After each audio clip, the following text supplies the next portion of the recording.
Hello, everybody, and welcome to this week's session of Glory of the Giants here on Swindler's Den. If I sound a little weird, I was sick all week, so sorry about that. We're gonna get through it though. I'm mostly recovered. It's just like tickles here and there. Yeah. Look at us. Some of us are wearing costumes. I'll give credit to Barely as well. He was wearing costumes, but quickly lost parts of his costume as we were waiting to start. This comes out the day after Halloween, so happy Halloween, everybody who observes it. Otherwise, announcements for the channel. Be sure to follow the channel, all the various social medias, especially Discord, where the community is happening and talking to each other. So you can talk with other viewers. You could talk with players and DMs, and have a grand old D&D TRPG kind of time. Link for that isn't in the description as far as I know yet. It wasn't last week, but if you go to the channel's about page, it is there. So if it's not in the description this week, you can check it there. Other than that, we can introduce some players today. Oh, and Strahd. Don't forget about Strahd. You can't forget about Strahd. It's the spookiest time of the year. Curse of Strahd does premiere on Fridays on the channel, 6:30 p.m. Eastern Standard Time. Now let's introduce the players. First up, we've got Ash Ketchum of Pallet Town. Yeah. I'm number one. No, from the final season, if anybody's gonna nitpick out there. No, I'm Grizlocke. You can find me under that same name on YouTube, where I'm right now doing a hardcore run of World of Warcraft Classic with Barely Caffeinated. You might see guest appearances from BakaZombie and maybe Tommy Taco on there. So, join us over there. Anyways, I play Kelborn, the Ranger, half-elf Ranger, and he's naked currently with a tummy ache, so that should be fun. Hey, speaking of being naked with a tummy ache, we have what was a wizard earlier, but now is a robed Barely. Hey there, I'm Barely Caffeinated. I was Gandalf. I had Gandalf's hat on, but I may also sound weird tonight because Baka coughed on me and now I'm sick. After we made out. You can find me over on Crits and Coffee and with Grizlocke playing World of Warcraft. I died first. It's true. But anyway, I'm playing Siegfried, the human cleric.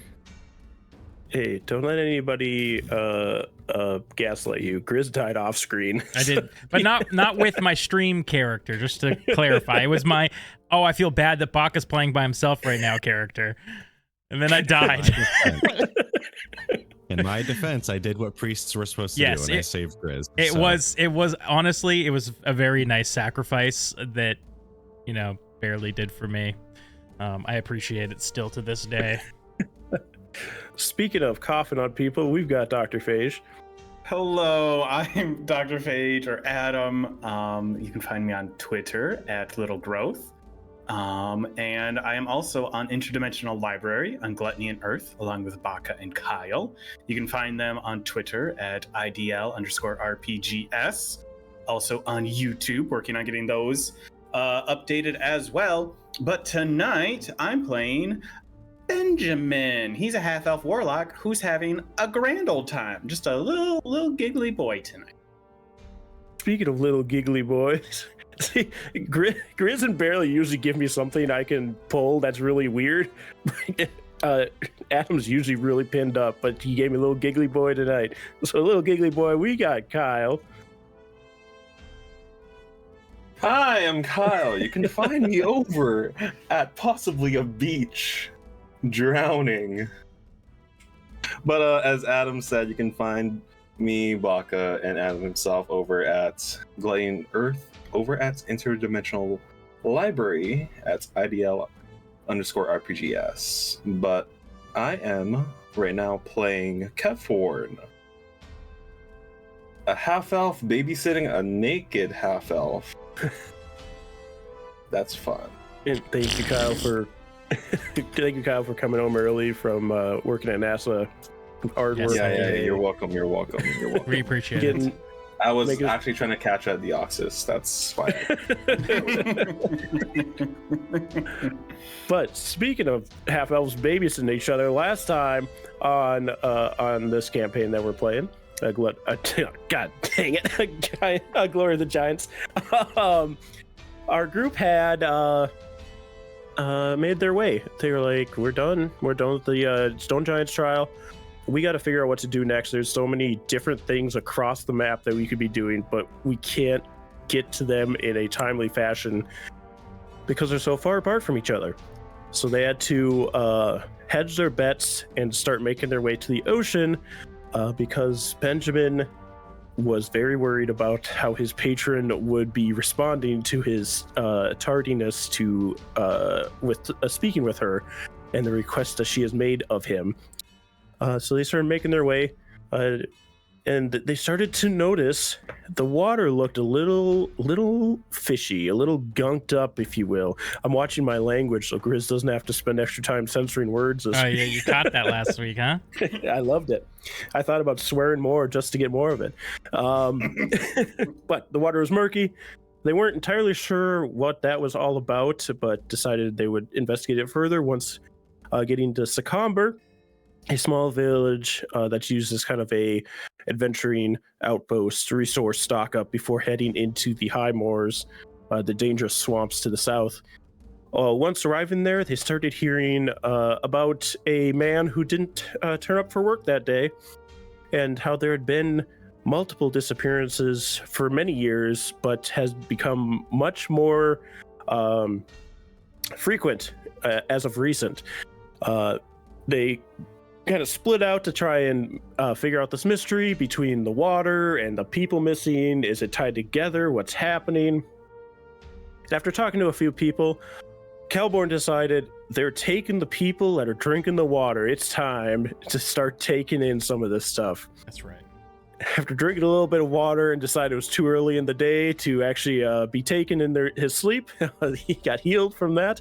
And they went about their day a little bit longer before Kelborn drank some more water, and they went to sleep. And of course, as you know, Kelborn did have to disrobe, so he wasn't making a mess of his clothing, and also wanted to be more tantalizing for whatever was taking things and taking people in the night. You know how it goes. That old hat. But unfortunately, it wasn't Kelborn that was targeted by this mysterious force that had been causing people to leave. For another little hint that was fading in and out of people in the town is a common theme of laughter. And during his sleep, Benjamin sat up straight. A wide smile started to creep across his face as he laughed to himself and started getting out of bed. Perfect creepy theme for a creepy time of the year. Ooh. Now, with this happening, we have Siegfried did go to sleep in the room with that Benjamin was staying in. So, what we're going to do with that is a couple things. What is your passive perception, Siegfried? 13. 13. So that's what you're going to use for your perception because you're sleeping. But because you're sleeping, Benjamin gets advantage on stealth.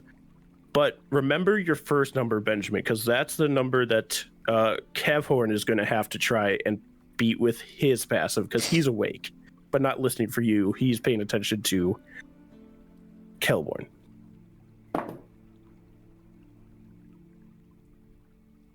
Okay. Excuse me. My advantage stealth is a 16. Okay. My normal stealth is an 11. Kevhorn, what is your passive? You are muted. I know. 13. 15. So 13. Oh, 13. 13. So Benjamin sits straight up, rotates in bed, bare feet hitting the hardwood floors ever so lightly as he stands up, walks to the door, opens it, and without even thinking about closing it or grabbing any of his things, begins to walk.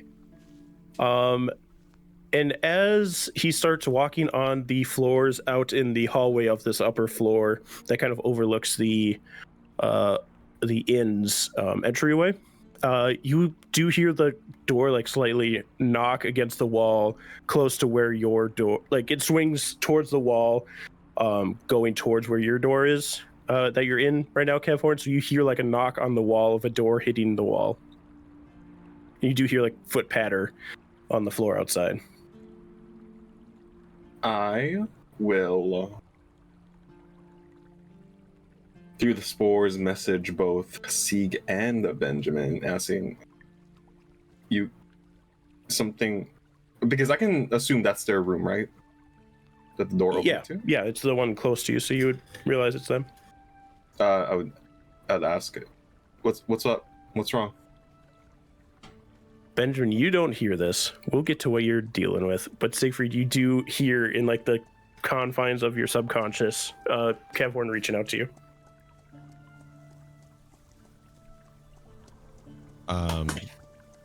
I'm assuming I wake up from this?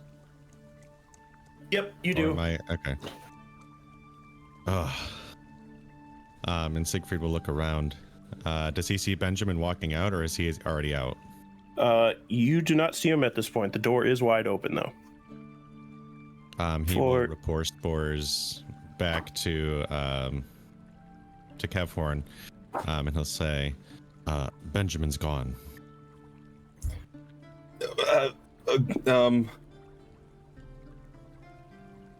And Siegfried's gonna get up. And he's gonna go out into the hallway and see if he sees Benjamin anywhere. You'll see that he is just opening or like walking out of the open door of the inn. For what you had missed is Benjamin going up over the banister and straight down and climbing down using his spider climb to just go straight towards the door, not having to worry about the stairs.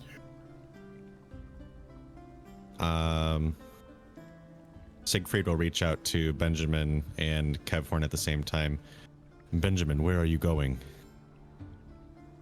Kevhorn, he might be affected by this ailment. You get Kelborn up. I'll follow him. Very well. And Siegfried will run over to the other room and shake Kelborn awake. As you're running through, you'll just see him stripping down his extra layers.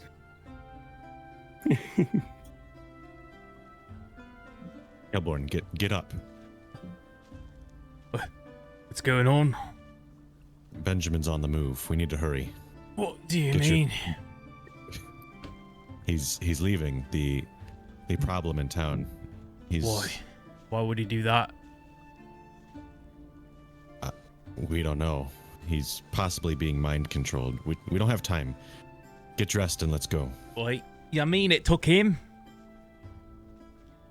He was walking of his own accord.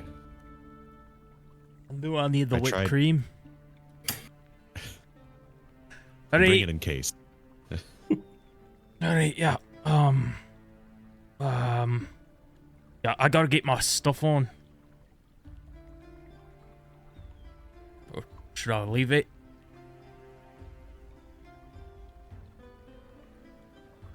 How long does it take to put on if I'm helping him? Isn't it 5 minutes? It'd be 5 minutes to get all of his stuff on, yes. Which Kevhorn, I'll remind you, you aren't wearing your armor. And you don't have any of your weapons or things. Or did you put on like your gauntlet for the shield? Oh, hell no. Like, would you have been wearing that watching Kelborn, essentially, is what you would have right now? I just had those extra layers of, like, clothes on, but as Sieg ran into Kelborn's room, or James in Kelborn's room, I would have ran into, or summoned my Echo to start running towards where Benjamin walk to, as I went to grab just a shield and my trident. Okay. And Yeah, I'll you can do teleport that. back to them. Perfect. Yeah. You with the help of your echo and doing that, you are able to when you get down to the door, you do see Benjamin is about 80 feet down the street right now. It's kind of just kind of moseying down the street, laughing to himself, maybe like sway side to side a little bit once in a while. But he seems to have a task at hand as he's heading in the same direction that you noticed the footprints of the missing man from the day before heading towards. Is he like walking, or I know I can't see him, but is he like walking, or is he jogging, running? He's like walking casually. We'll catch up to him. Let's put my armor on. All right. We'll help Kelborn with that. We'll help Kelborn with that. I'm assuming could help Siegfried with his armor as well. I know.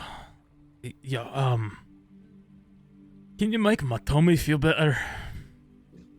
Speaking of, give me a Constitution saving throw. Also, I gotta remember who finished long rests and who didn't. Well, did I technically? You might have some messed up things about yours. This is an 8. It's okay. That's not good. Uh-huh. So not Benjamin. Kevhorn was awake, but he was the last watch, so Kevhorn would have gotten a long rest. Benjamin, you're still resting technically. Siegfried was the first and was halfway through finishing his like final section, so you have not gotten a long rest, but you can do short rest if you'd like. Kelborn, let's add up the things we gotta deal with you. Oh, roll boy. me a d4, please. 3. -3 from your intelligence stat, please. No. Like permanently? We'll see. And you also have the poisoned condition until maybe Siegfried saves you if he has spells because he didn't finish his long rest yet. And instead of you regain your spell slots and those things, but as far as your HP goes, you have to use your hit dice to regain that. As if you had taken a short rest. Yeah, no, that's fine.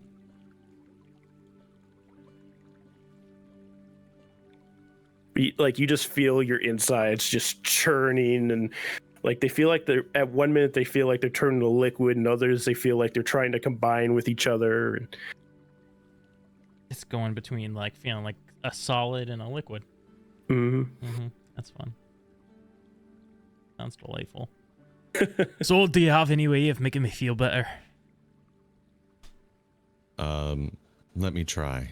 And Siegfried will reach out and place his hand on your stomach, and he tries to channel this energy, and he cannot. I'm sorry, I can't. I don't have the energy to be able to help you right now. Great. I'll tough it out. Yeah. But I still have this, and he'll dig into his bag. He's gonna pull out the potion of poison resistance and hand it over to Kelborn. Oh, thank you. You said poison resistance? Is that what it was? Yeah, it's a potion of poison resistance. Will that help? I will say for this purposes, it will effectively dampen the effects of it for an hour. So you won't have the poisoned effect on you for an hour after drinking it, but it will come back. You sure I should drink this now? It won't last too long.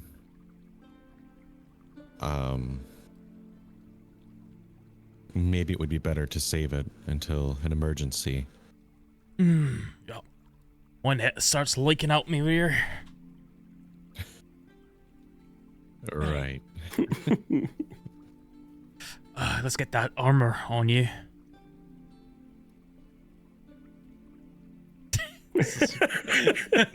Yeah, as all of this is happening, Kevin has just been following. Have you just been following Benjamin, or have you been trying to stop him, or? I'm curious as to where other people have been going. So I've just been following at a distance. Okay. Not actually stopping. How far of a distance? Let's say 30 feet. 30 feet. All right. So you're easy enough to catch up to him. He doesn't respond to your presence, like you're not quiet about it. But you just see him kind of moseying along the riverside, kind of veering left and right a little bit sometimes, just walking along the river bank, laughing to himself. Louder as he gets out of town, the laughter becomes louder.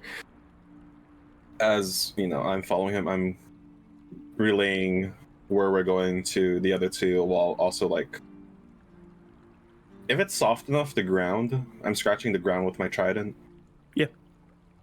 Yep, you can leave some large enough gash marks in like the riverbed to give note to Siegfried and Kelborn where you're going, and eventually they start to make their way. And as time goes by, maybe about a little less than half an hour in, they're able to catch up to you, and you guys are still walking. I could have put on my armor.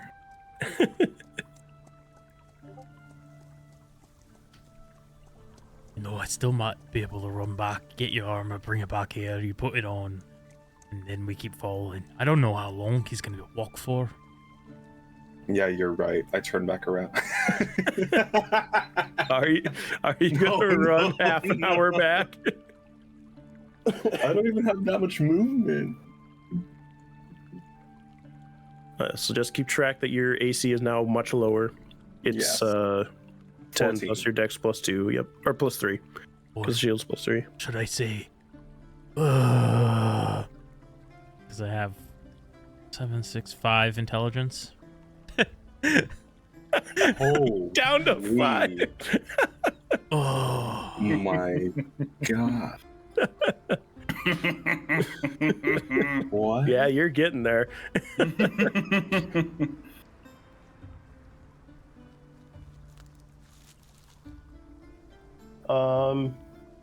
Yeah, just talking to yourselves as you follow Benjamin. I'm talking like really loud though. Fair. I just don't realize how loud I'm talking. Yeah. Benjamin, while this is happening, you've been in this pleasant dream. You have been dreaming about, well, in your dream, you started to hear jokes coming out of like a void almost. And for some reason, these jokes are the funniest thing you've ever heard. Each and every one giving you at least a slight giggle to yourself. And as you start to feel better and better, like happiness is starting to wash over you, probably more than you've felt in quite a while. I don't know Benjamin's full life story, but just pure happiness being radiated from hearing these jokes. And as you're hearing them, you kind of want to make your way towards whatever is producing these jokes, so you can enjoy their merriment. Oh, yep, go ahead. Yes, if I may. I think it's in this dream state. I've been thinking about this all week, if this is going to be the case. It's reminding Benjamin of the parties his parents used to throw. They were wizards, had lots of associates, like networking, all those types of things. So lots of parties, adults hanging out. When you're a little kid, adults are always funnier. So just like being the little kid at the party with all the adults that they're making laugh with jokes, and some you don't quite understand, but you laugh along because all the adults are too. Yeah, so you start to picture like these taller figures above you and the laughter ringing through as you're walking through their legs, trying to find like the main source of this merriment, and something starts to appear in front of you. It's this large, ancient looking but very splendid tree. As you look upon it, in the laughter echoing and merriment echoing around you, you see these large white apples on the tree, and they just look like the most delicious thing you've ever seen, and you want those apples. I obviously reach for an apple. You continue to walk towards it, but like it almost seems to get further and further away, but with each step you only want it more as you continue going towards it. It's at this point in not Dream World. You guys have been walking for almost an hour at this point. You're a little over a mile out of town now. As you see Benjamin approaching what seems to be more of like a thicker thicket of bush next to the riverbank. And you see like people that have been traveling here tend to go around this thicket because it's just so much brush. It's hard to walk through. But Benjamin just pushes right into it and starts walking into it. And are you guys looking out for anything, or just staring at Benjamin?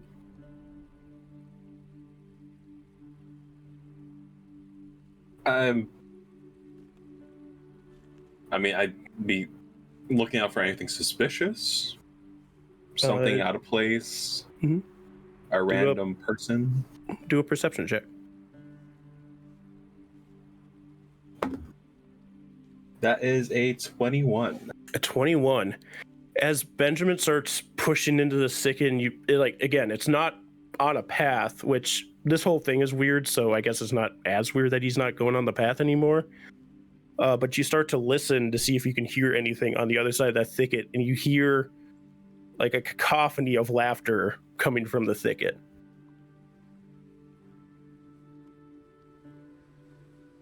Oh. That's creepy. You guys hear that too? As he points it out, you hear it's not super loud, but like you can hear it rolling across the top of the thicket very faintly, just laughter coming through it. What do you think they're laughing at? I want to hear.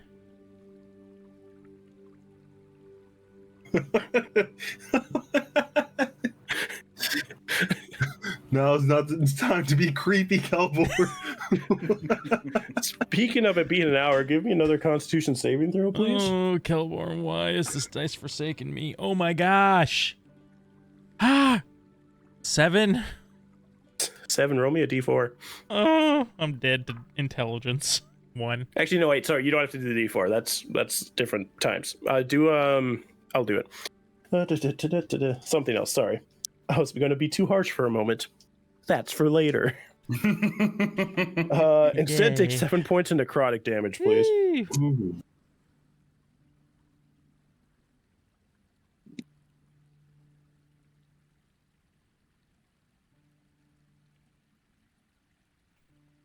I mean, after I've gave a giving a pat to Cowboy, seeing how messed up he is. Like, okay, I'll go first. Okay, I'll take this one. You don't have anything to make me tummy feel better, do you? I wish I did, but I don't. I think I'm in real trouble. Roll me a religion check, Kevhorn. Okay. Can it be like Baldur's Gate where I can get blessed randomly? I mean, you can get blessed if your cleric gives you blessed, like in Baldur's Gate. Can I just? Which blessed doesn't help with this anyway, so you need guidance for that. I rolled an 8. It's unfortunate. Yeah. Very.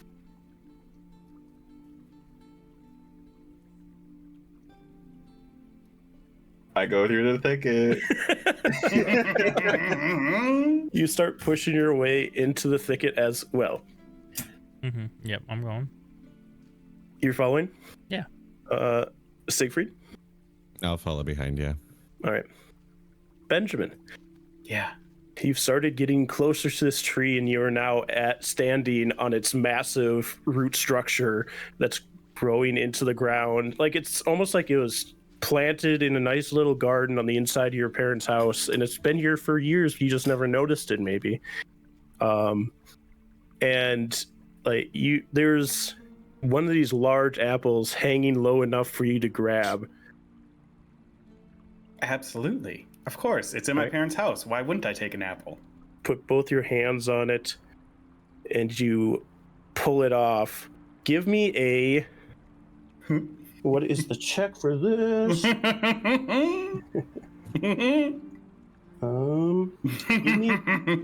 Give me a wisdom saving throw with advantage. Ooh, okay. Because you are a half-elf. Cool. That is going to be a 19. Very good. You will notice this at the same time then and be able to react about it. All three of you push your way through this thick underbrush and you come upon this scene. You see Benjamin standing in front of this enormous tree. He is holding something in his hands, and as you look at this giant tree, it almost looks like the branches are bending down to interact with Benjamin. And the cacophony of laughter that you heard is coming from this tree. And as you're looking at it, it looks like there's giant white fruits on it.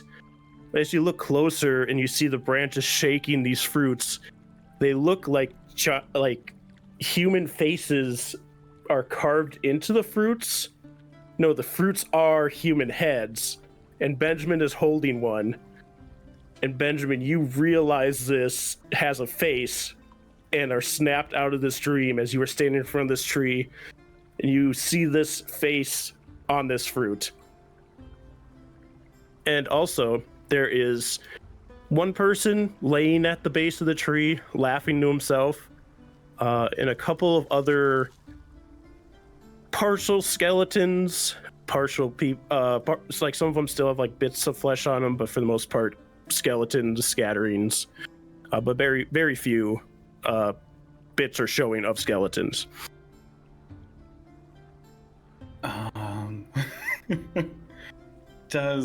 Since I'm right next to this tree, does it seem to be like sentient? Like, obviously it has face apples, but yeah, like as you pause to like take in what's actually happening, and noticing your hesitation, you hear coming from the tree in different voices each word, "Why are you waiting? Join in the laughter." As different fruits are saying different words. Do I notice my companions? If they make themselves known, I think all of this in front of you wouldn't make you immediately notice them. But if they make themselves known, you probably would. Yeah. Benjamin, why don't you introduce me to your friends here? I just went Australian, or something. You know what? That happens when your intelligence score goes that low. Like as Kelborn says this, the tree also like kind of picks itself up a little bit, and some of the branches turn and the faces start looking at all of you as more friends for fun. As Kelborn says that, can I very quickly cast Enthrall? Yes, give me the wording of Enthrall, please. So, I weave a distracting string of words, causing creatures of your choice that you can see within range and that can hear you to make a wisdom saving throw. All right. Any creature that can't be charmed succeeds automatically. I think I'm also going to use, because I have it on me, my pendant to cause disadvantage for this tree. All right. Wisdom saving throw? Yes. How's a 16 treat you? Oh, did you say with disadvantage? With disadvantage. Okay. Much worse, a 4. I have a spell save of 15. Nice. That's not the wrong. I need this one. So it's almost exactly what I want. It has disadvantage on perception checks to perceive other creatures other than me. And as long as I like keep talking, it will keep focusing on me as I'm trying to gonna start slowly backing up with the apple, and say, I don't know what you're talking about. We're the only ones here. There's no one else. Who else? The branches swing back around. It's us. Just like the first time I've been with this group, I will put a hand over Kelborn's mouth. Put a hand over the low intelligence Kelborn's mouth. His brain slowly being eaten away. So he's losing some smartness. And the branches whip back around to start encompassing you, Benjamin. Yes. Join us. Eat the fruit. Really quickly, Siegfried's eyes just shade to black for a second. I'm going to use Eyes of the Grave. Is there anything undead around here within 60 feet? You do not see anything undead. Okay.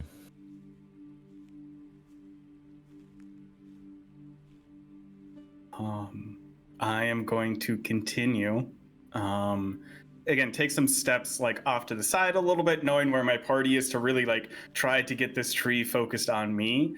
Mm-hmm. And we're just lying all the time now. I'm going to pantomime taking a bite of the fruit, and as I do that, cast Minor Illusion to make it look like a chunk of the fruit is now missing as I am chewing on pretend fruit. All right. I'm licking Kev Horn's hand. Just like a dog, just slowly. The tree almost waits in anticipation to see what you do after eating the fruit.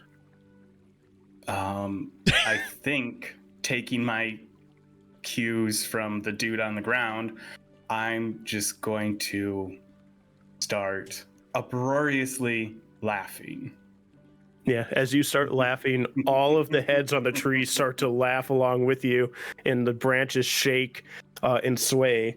And actually, I need everybody to make a Ooh, sorry, y'all. This may have been a mistake. Wisdom saving throw, please.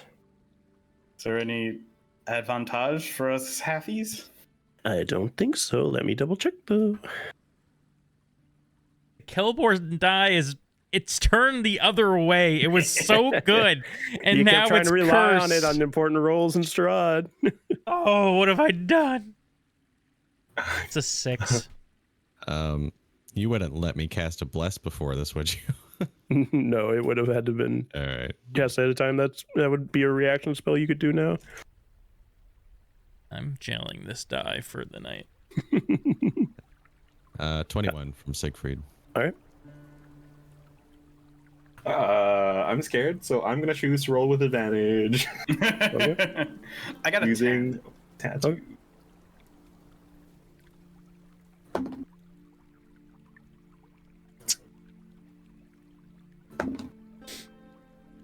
Okay. 15. Hey, that's okay. Is that enough? What did Kelborn get? A 6. 6.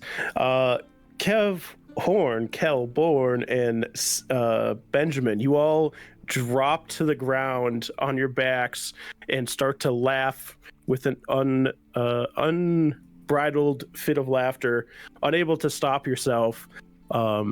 And you just laugh to the point where it starts to hurt your abs. Siegfried, as they're laughing, do you do anything? Oh, damn it. I want to say it's only funny because of the things that are happening at the same time. Kelborn is 1 point away from being unaffected by these things because he's too stupid.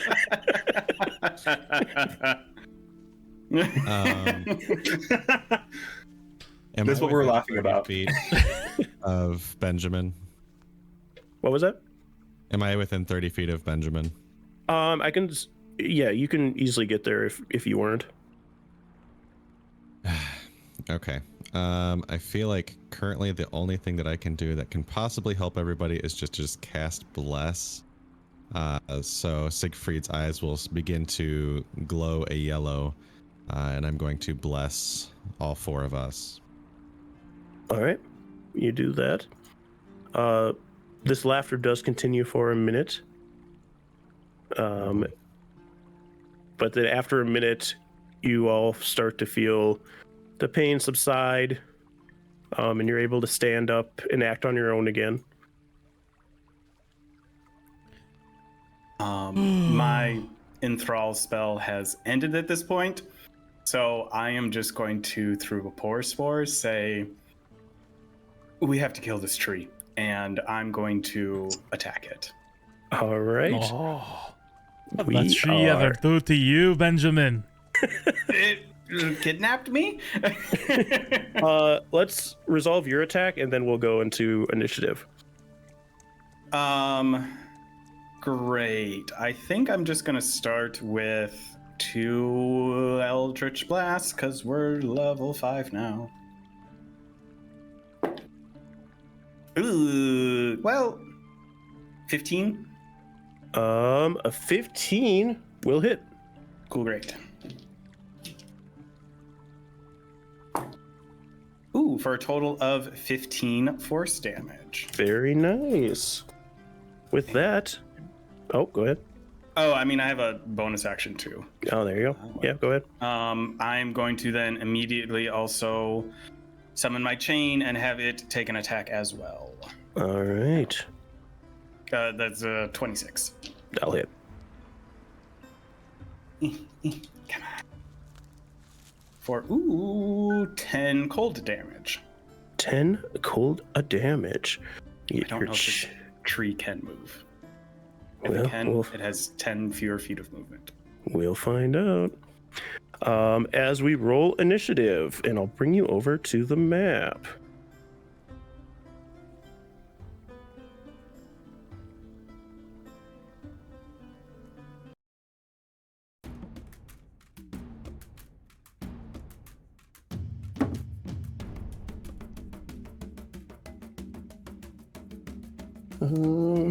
So pen, so I can write things down.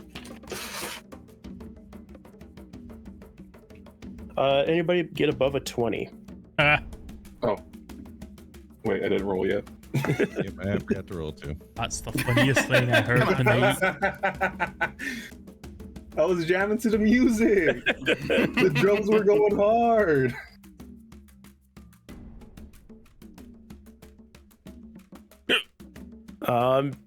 20 to 15.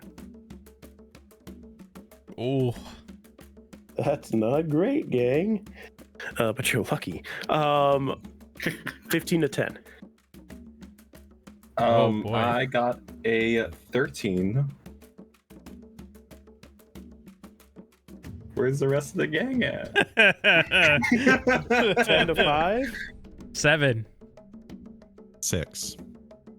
I got a 5. Yay. Well, and ties go to PCs, so luckily, Oh, no. luckily the tree has a minus 2 stacks. Otherwise, they would have gotten higher than everybody but Kevhorn. So we'll start there. Kevhorn, you've just started getting yourself off the ground after this fit of laughter as Benjamin alerts you he is going to kill this tree and blast it with an Eldritch Blast, and an anchor drops out of etherealness and crashes into the tree. The tree, by the way, is this big one with the white fruits on it, obviously, but just in case you weren't aware. I have a question. Yes. For the most recent upgrade to my boon, is that an action, bonus action, or can I just... I have to remind myself. That would be an action. That'd be an action. Okay. Yep. I kind of need it. You are armorless. Yeah.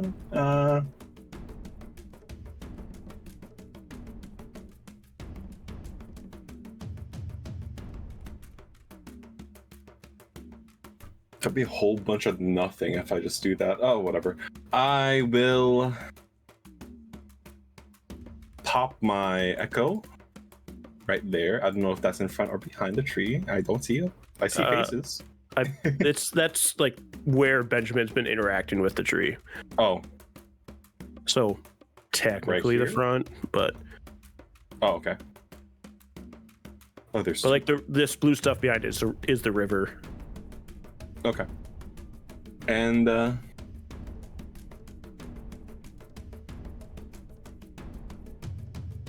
I guess it might be visible. It is just wearing a shirt. D6 or me. This is not a D6. This is a D8. 2. 2. You do see this Kevhorn is like wearing armor that you usually would, but is the one that had been stabbed. Yeah, I mean, or Kevhorn personally. Oh, Actual yes. Kev. As he is running up, I'm gonna move my echo back here. Can I? Yeah. Okay. As Kevhorn's running up, the fear of dying sets in, and he will activate his boon and cast Mirror Image. Ooh. Also, Benjamin, you have finished a long rest at this point. I was full up. Full up. Yeah, as Kevhorn begins to shake, and 2 more, or is it 3? 3 ethereal versions of you come out, or is it only 2? It is 3. 3. Roll. Nah, I'll just do it. You see the burned up flesh version of Kevhorn appear. You see the drowned version of Kevhorn appear. And one you guys haven't all seen yet. One covered in cobwebs and like large fang marks on his neck. Kind of bloated a little bit. That would have been me if we didn't succeed. But yeah, that is it for my turn because I can't do anything else. All right, so then that brings us to Kelborn. Alright, Benjamin. If you really want me to kill this tree, it's gonna be your birthday present this year, alright?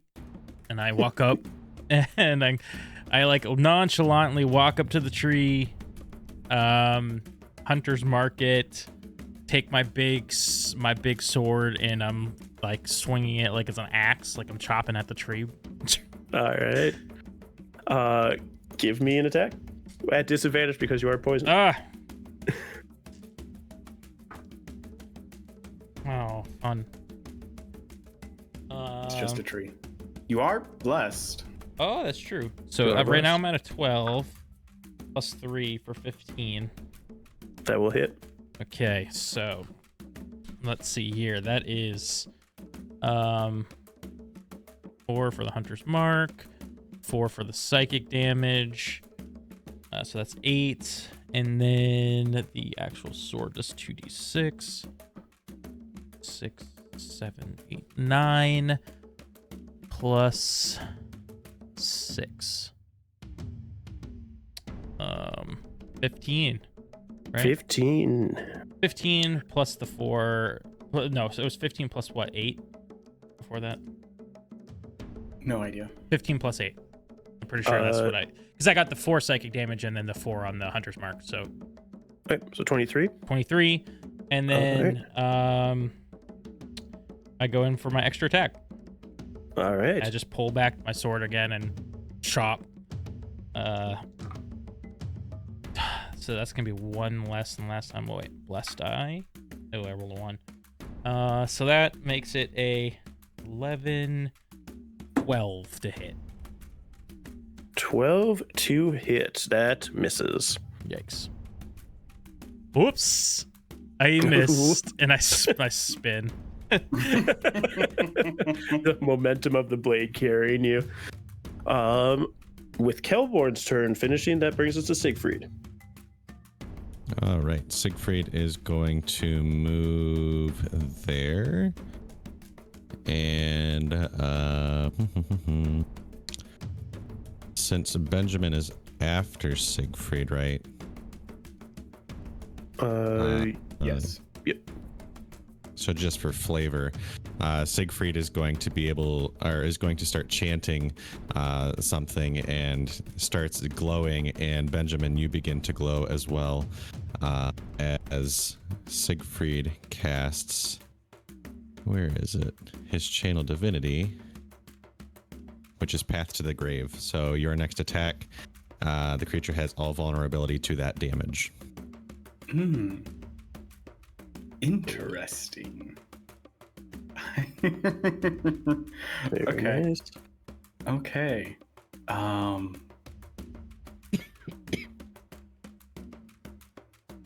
It is just whatever damage this creature takes next, correct? On the next one that hits? Yeah, the next time you or an ally hits the cursed creature with the attack, the creature has vulnerability to all of that attack's damage, and then the curse ends. Okay. How's this? I know it's a tree. How's this tree looking? Is it looking? It's not looking too happy about getting chopped at with a sword and also being betrayed by its what was a companion. Okay. Unfortunately, I don't have a ton of damaging things, but I'm gonna stick with my same plan. This probably isn't what Siegfried was expecting to happen on this turn. I am also going to use the new ability of my keepsake, as in the darkness, some of them may not be able to see it too well, but for the audience, a fin pierces out of the water of the river, moving upstream and cresting up and out of the water. Starts off a shark fin, and then as it crests out of the water and starts to fly in to attack the tree, it is mostly cartilage at this point. Not a whole lot of skin left, lots of big, empty, open spaces, as it is going to go in for a bite attack. Look at that token. It's a Yu-Gi-Oh card, so don't look at it. Everybody, close your eyes.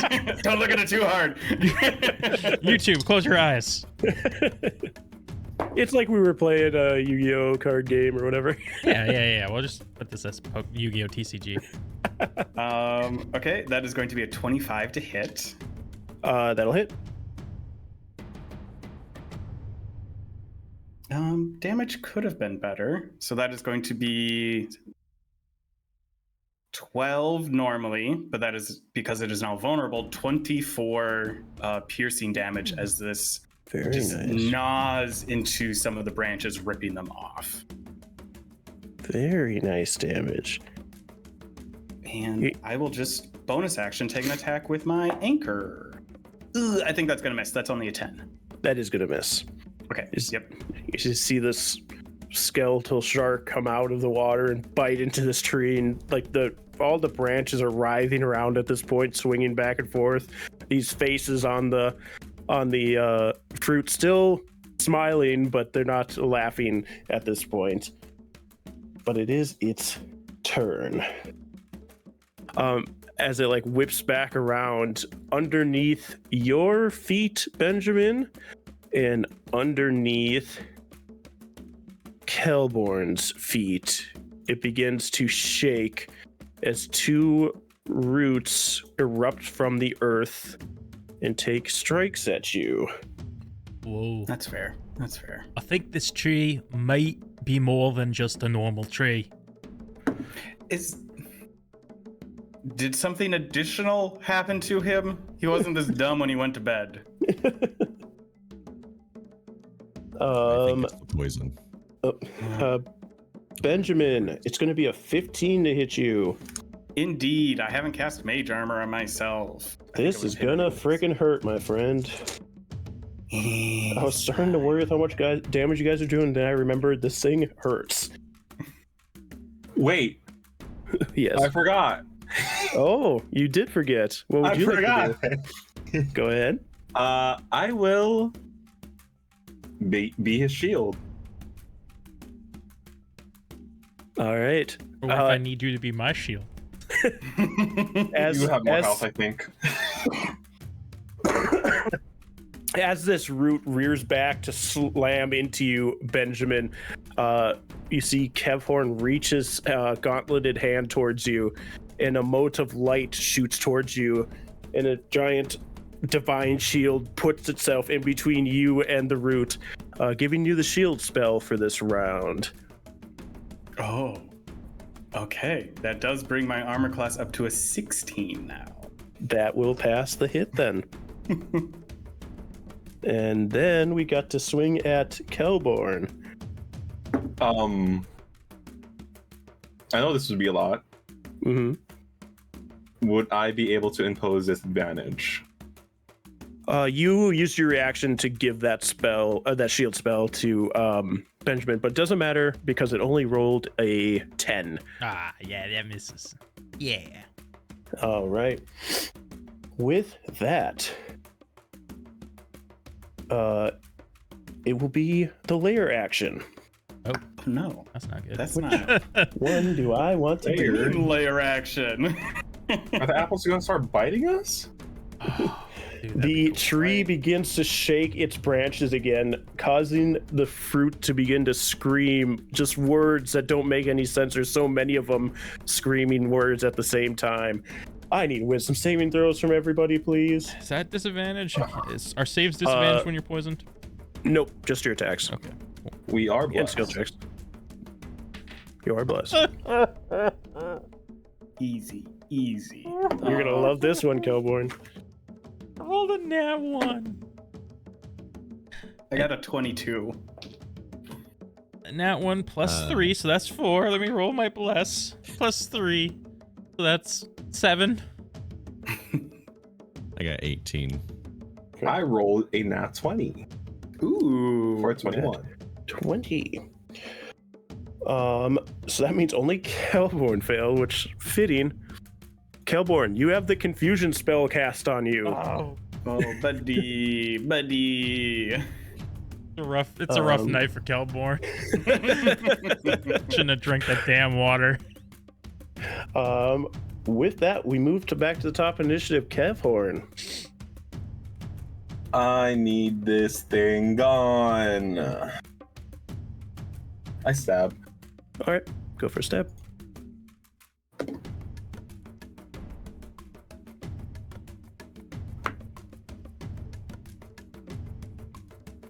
Oh wait, You're blessed. I have a good hit. I lied. I rolled an 8, but I forgot I had plus 9. So 17 plus 2, 19. That'll hit. Good grief.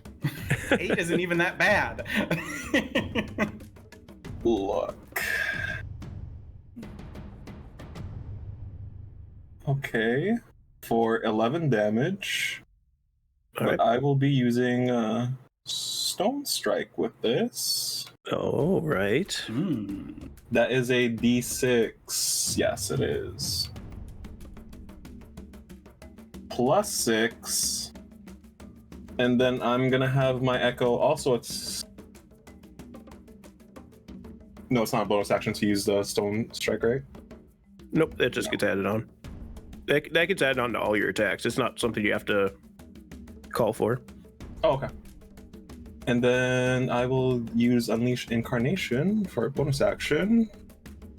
See if it hits.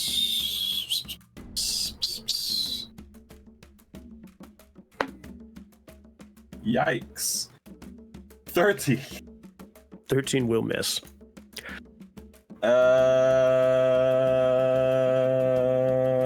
Saxon Church. Okay. I'll stab again. Nat 20. That's what you'll hit. What was... So you get to double your dice from your trident and double the dice from the stone giant thing. Okay.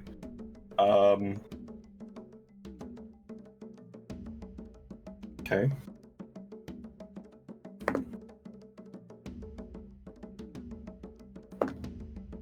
So that's 8 plus 12. Wait, 8 plus 12. That's 20. 20 plus the 2.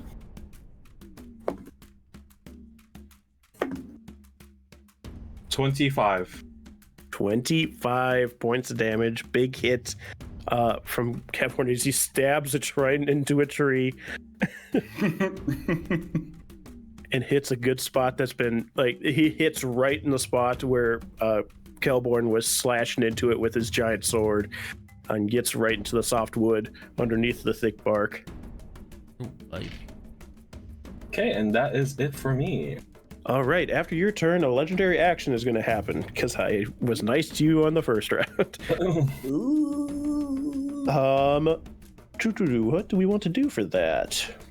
Nothing. You don't have to do it. How close is everybody? Uproots itself, throws itself in the river. Just yeets itself. I need Freak earthquake happened. Kelborn, and Siegfried to make me a Constitution saving throw as Kelborn stabs into the soft wood.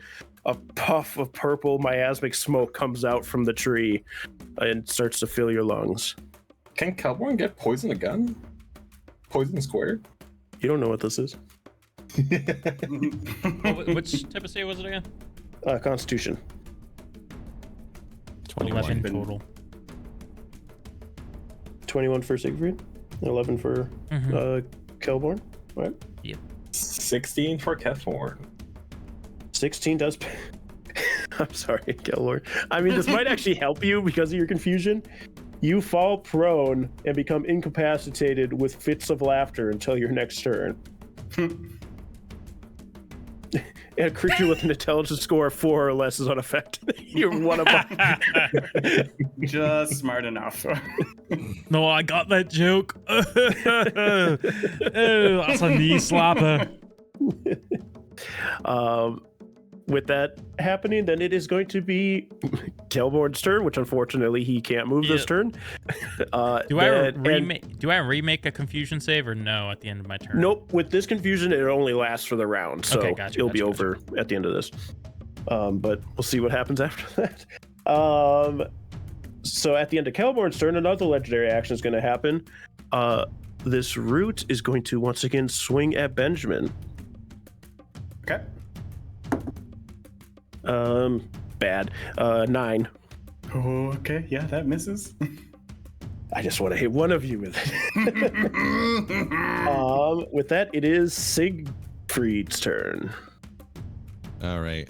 Siegfried is going to point his mace at the tree as these shimmering lights begin to cast around it, and he kind of just clenches his fist a little bit more, and these sparks of light attach to the tree, and I'm going to cast Guiding Bolt at 3rd level. All right, roll it.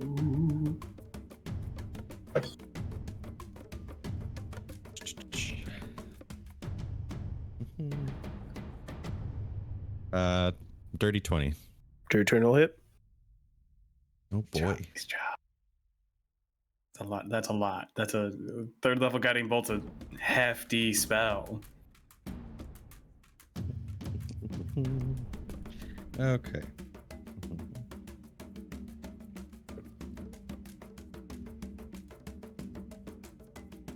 Uh, 19 points of radiant damage as these lights envelop this tree, and it's also glowing a little bit too. Siegfried, you see as Kelborn is lying on the ground, defenseless, laughing in fits of rage, acting not as intelligently as you remember him. But you do see this giant root looming over him, ready to slam down on him. You take aim at the tree and start to fill it with holy light. You see the bark splintering and cracking as the heads start to scream out more, and the tree suddenly seizes and the branches begin to droop as this thing dies. Can you imagine? Here lies Calborn, killed by tree limb. Oh.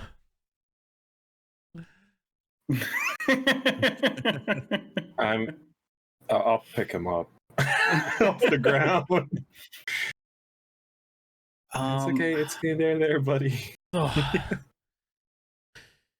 How long does Siegfried's Eyes of the Grave last? I think it's just instantaneous. Okay. So it's just a moment. Okay, good to know. Good to know. As I will just dismiss my shark friend as it just swims off as if it was in the ocean, kind of disappearing in a ripple of moonlight. Siegfried, what's your passive? 13. I mean, you would have noticed it too because you saw the shark come out. There was undead radiating off of this thing, and it looks undead. It's mostly skeleton.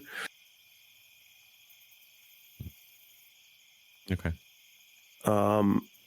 But you also notice as this tree withers away, the man who had been laughing, laying against this tree the whole time, has stopped laughing and looking very weak, just holding his abdomen, kind of looking around in confusion. Siegfried will walk over and just check on him. How wounded is he? Doesn't look wounded. Okay. Just like weak, as if he had been out here for probably a day at this point. Okay. Siegfried will offer a ration to him as he's just kneeling down, just kind of, checking him over for anything else, and hands him over a ration as well. Yeah, he takes it weakly. Don't eat like it too fast. He's like trying to catch his breath at this point too. Just takes it weakly and takes a little bit of a bite, and again, just trying to get his breath. Just drink some water. Point to the river. No, don't drink that water. You'll end up like him. And he points at Calborn.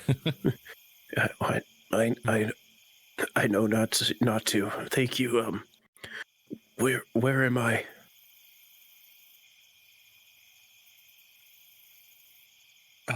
We're still just outside of Succumber. Are you Trevor? Yeah. Yes. How did I get out here? And just like vaguely motion towards the tree. I think this thing has been living here quite a while and kidnapping the members of your town that have gone missing in years past. This is what's been taking. How long have I been gone? Probably right around 24 hours at this point. Your wife noticed you were missing yesterday morning. I've got to get back to her, the shop, and I don't think I can move right now, though. I mean, we'll help you get back to town. We need to get back to town as well. Thank you. As I look to the two much stronger members of our party. I think one's carrying the other. Yeah. Oh, okay. I guess I'll carry both of them. Why not? No, I can help him. I'm just not much of a help. Siegfried will help too. Yeah, you like both get an arm underneath him and help him up. Benjamin. Oh, if you guys are helping him, I'll be Princess carrying Calborn. We'll do the toddler swing with him. The 1, 2, 3. I'm not strong enough to do that.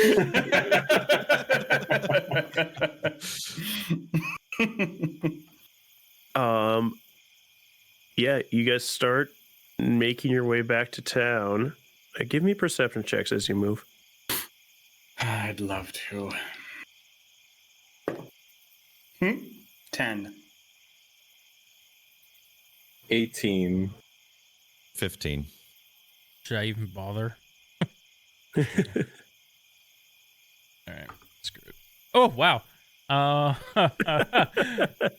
24. 24. That sounds right. Yeah, Kevhorn, Kelborn, and Siegfried, as you're making your way out of the thicket, and like are on the other side, you start to hear some kind of noise. Like it almost sounds like two wood blocks hitting each other and speeding up and slowing down. And there seems to be multiple of these things making this noise entering the thicket area. You can kind of hear them walking around, but they don't like go past the thicket towards where you guys are. Just a little tease at what might have happened if you had stayed around there too long. What is that?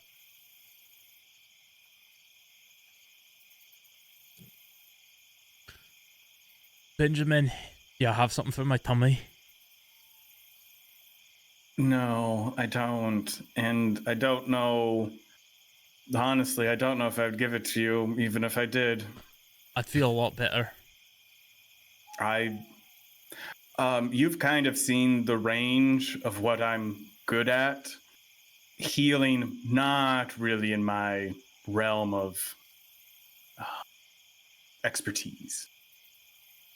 Elborn, I can help you once I get a little bit of rest, but I need that rest before I'll help you. Okay. I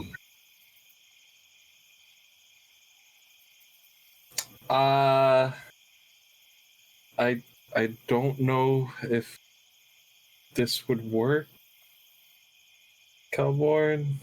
I can sometimes heal myself, maybe like mechanically second wind.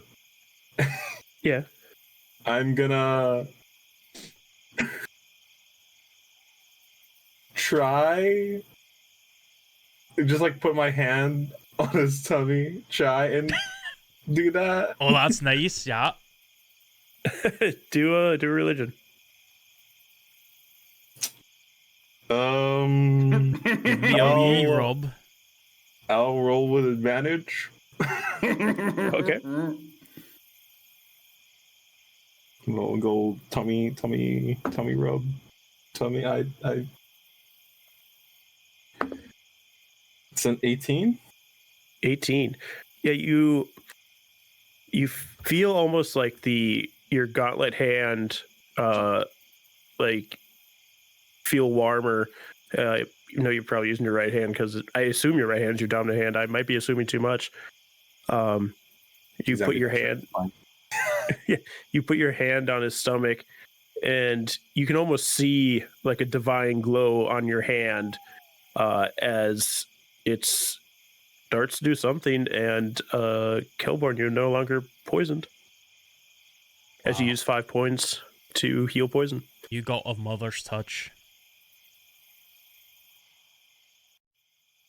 Thank you, I guess. Your intelligence score is still lowered, by the way. Yeah. You're just not poisoned anymore.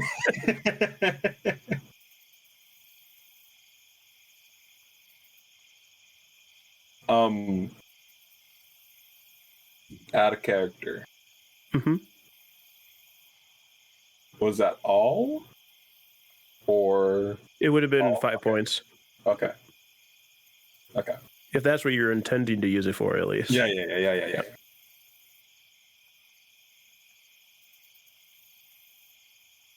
Yeah, I would be like explaining to Trevor. Is that his name?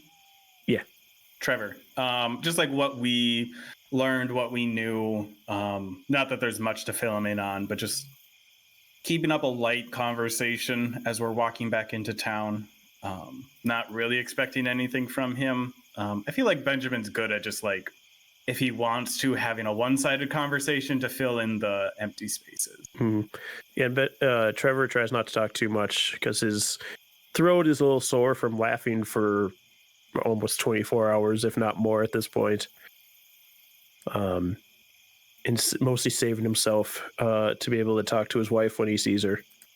Yeah, I think as part of that, without like to relate to him a little bit, but Benjamin would also mention essentially what he was dreaming of as he like let him know that he was under the sway, and like the visions of being back at his parents and like being at a party and like just commiserating in that sense of what he saw as he was under the sway of the tree. As you make your way back, takes around about an hour, a little bit longer because you're carrying people around. Kelborn, Constitution saving throw. Well, I'm not poisoned anymore. Oh, that's right, you're not.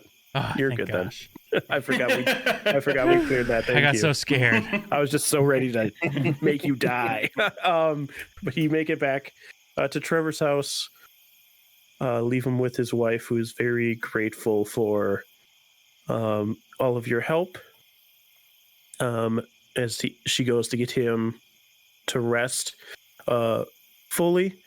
You guys can also go to finish your rests off. I'll say the two, Kevhorn and Benjamin, you can do short rests if you need, which I don't think you do really. Benjamin can get stuff from it, but I don't think you guys do damage really. No. And the other two of you can finish your long rest, essentially. So, Kelborn, you can heal full without using hit dice. And your intelligence score returns. Oh, it does? Yep. And Siegfried, you can do your complete long rest. As we'll take a little bit of a breaky. I'm smart. I mean, I'm still -1. But, you know. It is the morning now. The town has started going about its usual business. So all of you have gathered yourselves in the inn, had a little breakfast, and can go about your day. Little brekkie. Little brekkie brew. Want me chalky you can milk? discuss what it is that you would like to do in the future, or you can just start doing things.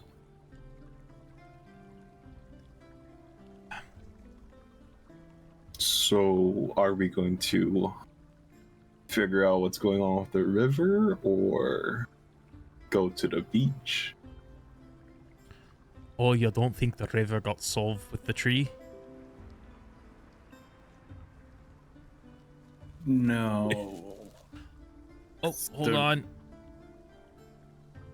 Oh gosh. No. Do you still have a tummy ache? Oh, hold on. Did the recording hold on, die? everyone. Hold. Don't move a muscle. Nah, we should be good still? Okay. Right. Okay. Sorry, No. the my like some Razer product thing popped up in the corner, and then like I was trying to close out of it, but I accidentally clicked on it, and then it like put all the Discord cameras to off. I don't know. It was weird. Oh. So we're good. All right, clean cut, right back into it. What was happening? Very clean, very clean. Kelborn thought that the river solved itself. Oh, okay. The tree was downriver from what we've seen, and we don't know how far upriver we would have to go to get to the source of it. Hey. But I mean, we can't just let these people be sick. That was awful. They have a system for it, for now at least. It will be backtracking quite a bit if we are going to now be following the river upstream from where we are. Do you think it's possible that a new tree might grow now that one's gone? I don't know what's possible. I haven't seen something like that before, so I don't exactly know how it came to be. You know, now that I feel like I'm 3 points smarter, let me think about it. Is that like a Fey tree? Roll a nature check. You know what? This blue die will roll decent. Okay. 16. 16. While you've never encountered this kind of tree before, you would assume that if those actually are fruit, not just human heads, that they would possibly grow a new tree. They would possibly grow a new tree. But do I know if this is from the Fae? Does this scream Fae to me at all? It seems like something that would be, but again, you never encountered it, so you don't know for sure. It seems very Fae-like, though. You know, this, in a strange way, kind of reminds me of my plant cat back home. I think this might be from the Fae. That tree, I mean.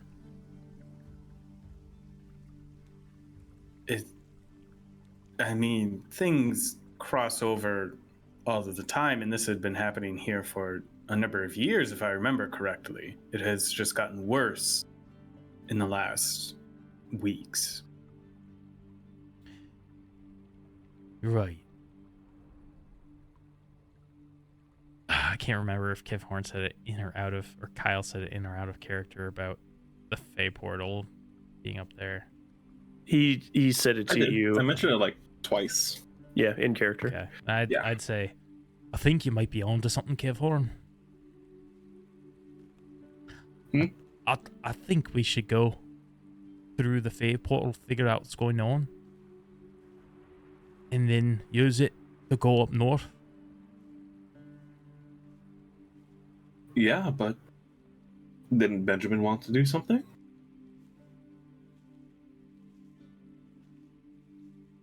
If I don't go to the ocean soon, I don't know if I'll make it to the Fae portal.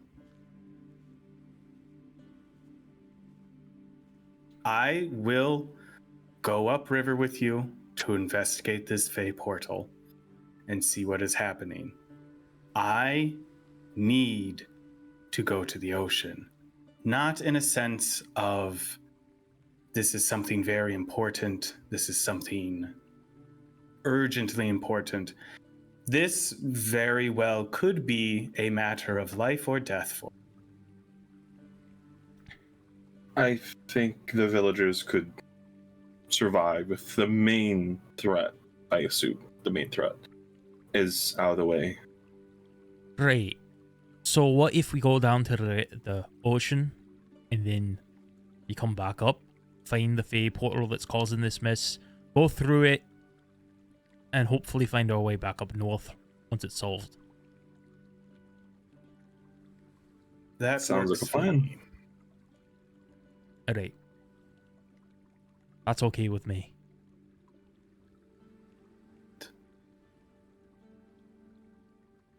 Amazing. Do these portals connect to each other? They do through the Fae, correct? Well, if we were to go through one portal, it would bring us through to another portal in the Feywild. But we can't, like, go through a portal in the Feywild. I mean, go through a portal here and hope that it shoots us out elsewhere on this side. That makes sense to you? They're connected, but it's point A connects to point B. I see. Although, well, I wonder if, you could, like, tune it to go somewhere else. That would be interesting. Because I was wondering, we were told there was a portal in the Misty Forest. If we could use that portal to get to the other one.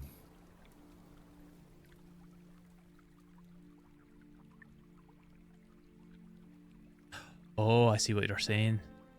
It would be a closer entrance to the Feywild, and then we travel overland in the Feywild to the other portal, where we would have more time in the Feywild traveling than here, if what you've said before is correct. Time moves quicker there than it does here. It seems that way.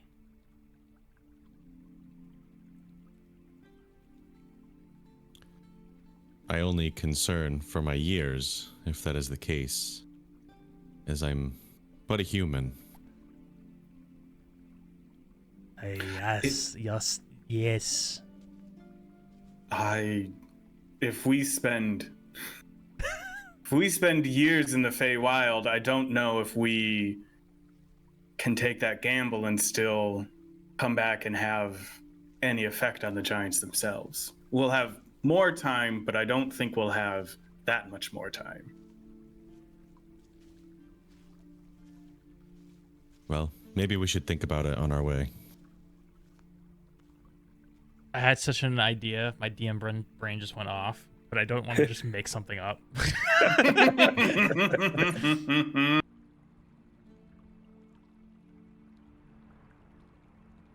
All right. Sounds like we've decided, at least for now, we know the ocean is the next checkpoint to our journey. So y'all can load up your cart, get the owlbear in the back, get all your things. Wait.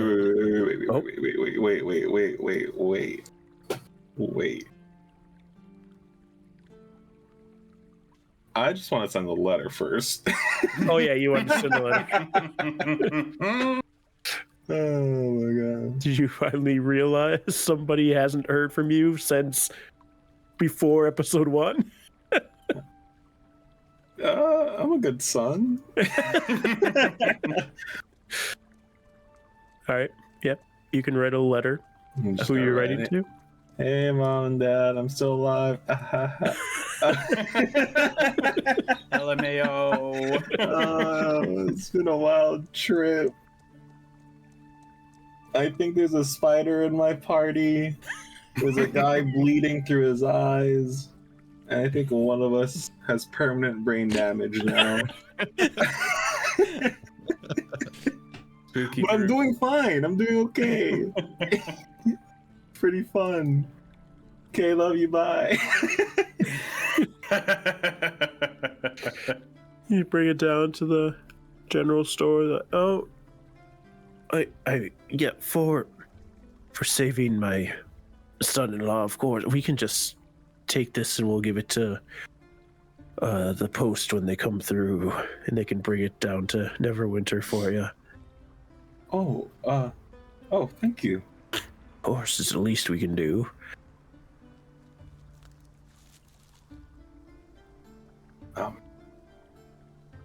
I gotta go. All right. You get in the cart. You guys can start heading out of Succumber, making your way towards the Sword Coast, your favorite place. Is there any preference on where you get to the ocean? Are you just going to follow the Delimber River down to Daggerford? Or are you going to try and cut across to get towards Waterdeep? What's your plan? I was figuring, especially if we're going to go a little bit of portal hopping, go down to Daggerford, because that's closer to the Misty Forest for our next portal. All right. Yeah. Also probably a bit easier than going cross-country to try and get to the road. Yeah, that will take you like 3 days travel down the river. As you travel down the river, you still see the murk flowing through it, making it this nasty purplish inky color. Eventually, within the 3 days, actually, let's do a night outing. This will be the second night, unless anybody has anything they want to do on like the first day or second day. No, Benjamin's pretty reserved as we're getting closer and closer to the ocean. Just like, pun not intended, but clamming up a little bit just as we're getting closer and closer to his goal. All right. So this will be the second night. We're not going to do each night. Who's going to take? I assume you guys continue to take watches as you have been doing when we do rests. Who wants to take the first? Siegfried will take the first. He hasn't taken a watch yet. All right. Go ahead and give me a perception check.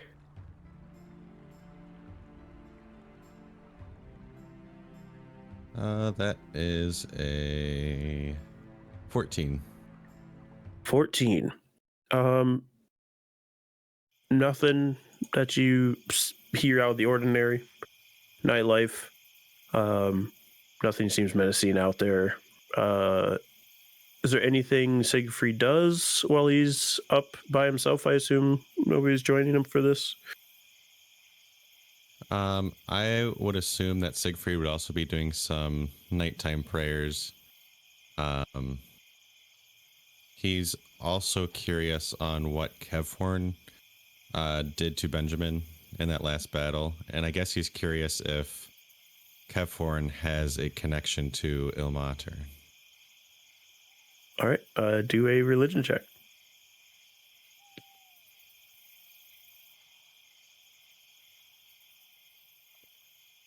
Uh, 13. 13. You don't get any signs of positive recognition that Kevhorn has been finagling with Ilmater. He doesn't seem to be getting any kind of divine powers from him. Okay. And then if I can, one more thing. He would want to pray, I guess, for Benjamin, and wondering that if this staff in particular and what we are doing is leading us down a risky path, from that conversation that I had with Kelborn earlier. Yeah, do another religion.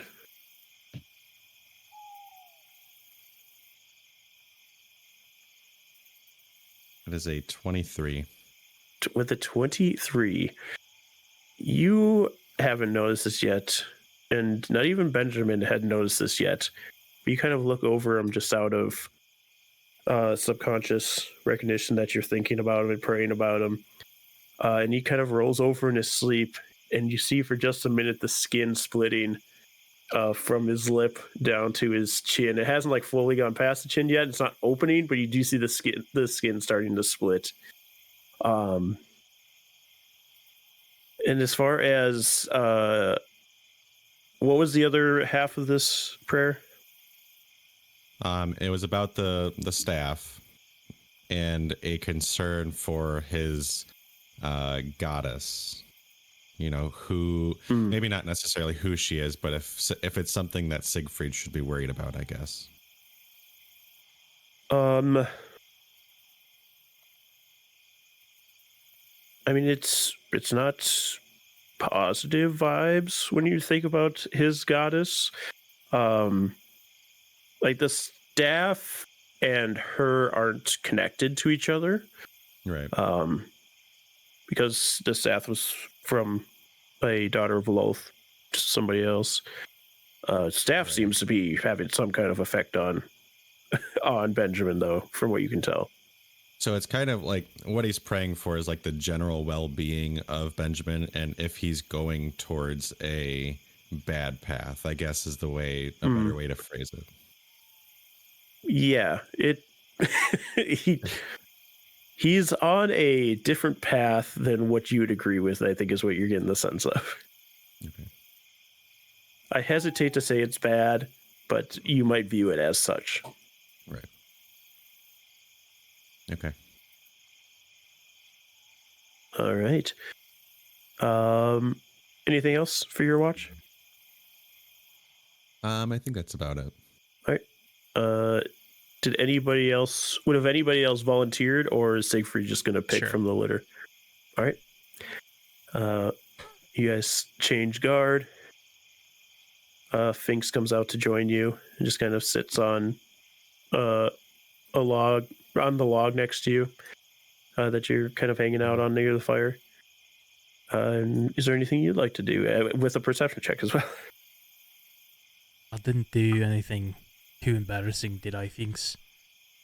I didn't feel myself there for a the whole bit. You being naked was not my favorite thing. No, that was planned. That I remember that pretty that well. Might be the most embarrassing part about it, is that it was planned. Oh. That is a 24. 24? Yeah. Yeah, like you hear like a deer moving through the tree line. I shoot it. You shoot it. I mean, you can if you like. I shoot it. Okay. Roll and attack. Crossbow. It's 15. Yeah, 15 hits. Roll damage. Oh, sorry, I rolled a d6 instead of a d8.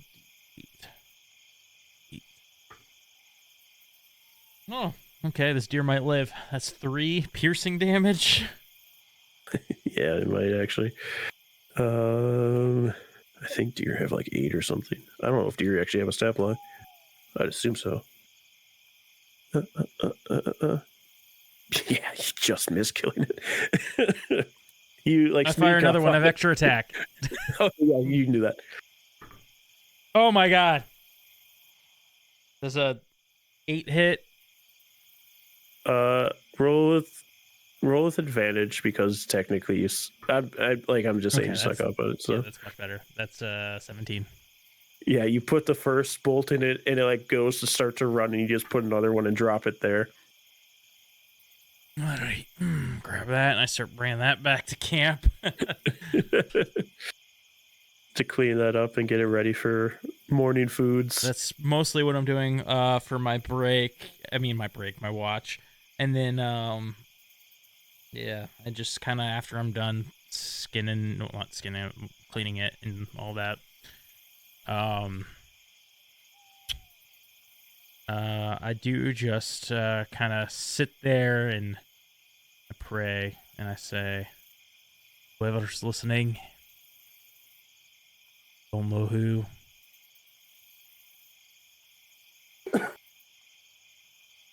we could use a miracle from my mother. She's no one can figure out how to cure her. And I'm getting real worried because I don't think she's got long left. And I missed most of her life. If you could just help me out, it greatly appreciated.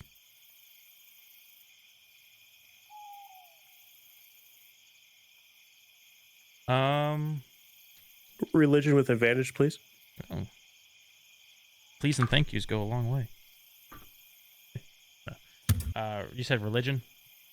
Yeah. Do you 10? Excuse me. Sorry, my throat just dried out all of a sudden.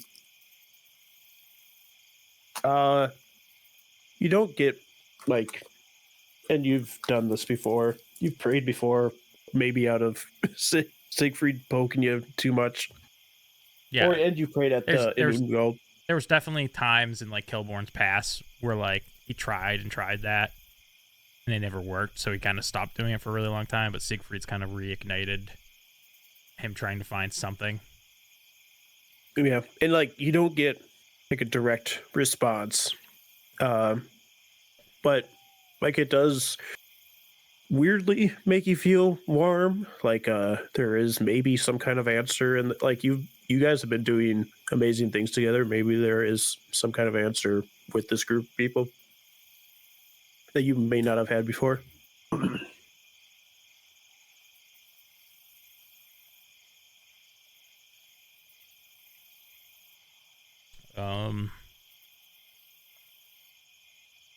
I'm gonna wake up Benjamin after my watch is done. All right. Sorry, I'm trying to get over it. Benjamin, Wake up. perception check. Oh, go ahead. Wake up, Benjamin. Okay. Yep. Yeah. I think you got Yes. something right here.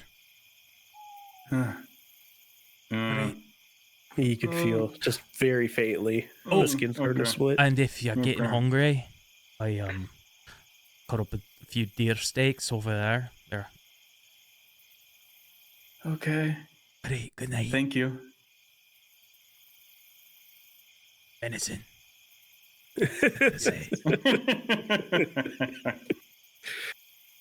Benjamin, perception. Using Huey for advantage is a 19.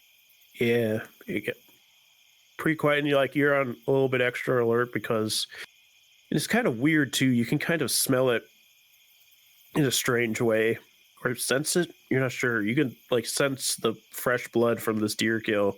So you're like, I gotta make extra sure nothing's showing up to get that now. But you don't hear anything. But you do feel like you can feel with a 19 just the skin splitting on your chin. Yeah. I think sitting and watching, but having like the staff across his knees and comparison to everyone else, very purposefully not trying to commune with anyone, knowing that he's a bit on his patron shit list and just like, I'm on my way there now.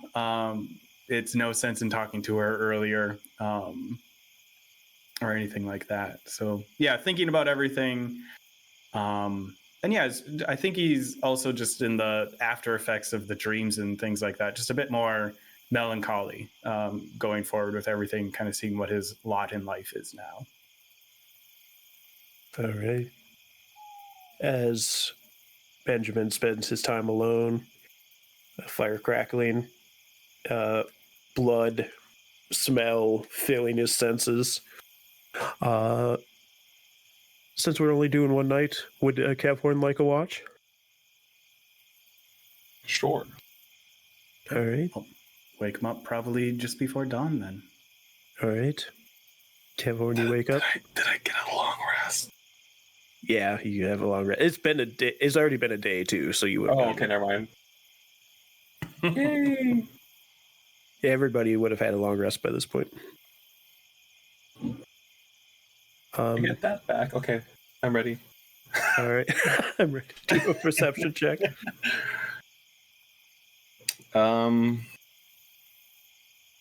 I felt that warmth, right? That glow. Yeah. To what I did to Kelborn. Yep.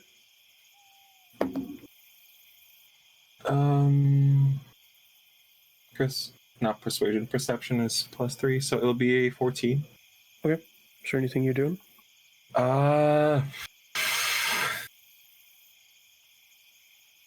Seems like this group is really religious. It is a strange theme that has come across in this campaign. Two of them have patrons. One is learning how to pray from another one.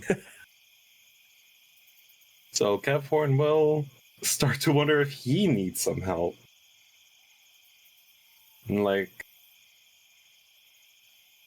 he knows something is in store for him ever since that first dream with Herrig. And ever that warmth that came out of his hand. And then he think about Valkyr, as his dad was a fisherman who went on boats, and his dad would talk about, Valkyr keeping him safe, giving him a safe passage through the waters. But he's not going to pray.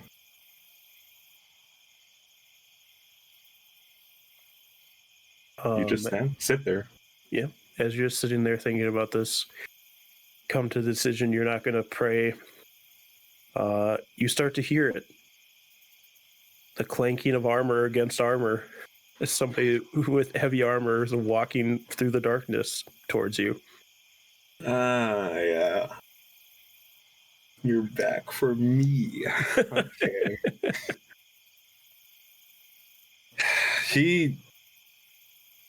He'd go into that reflex of standing up and running towards the others to wake them up, but he stopped. Remembering what happened last time, it just disappeared.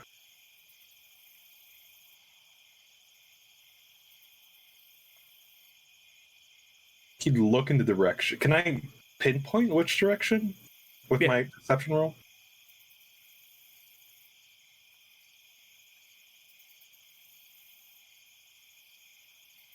Kefhorn will try feel. How can I say this without saying it? Kefhorn will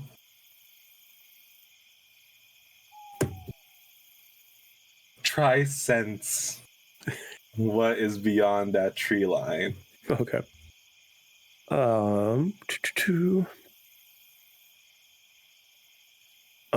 You try to reach out to see if you can just determine what this is coming towards you. You get this strange sensation wash over you. Something tells you that whatever is coming this way is celestial in origin.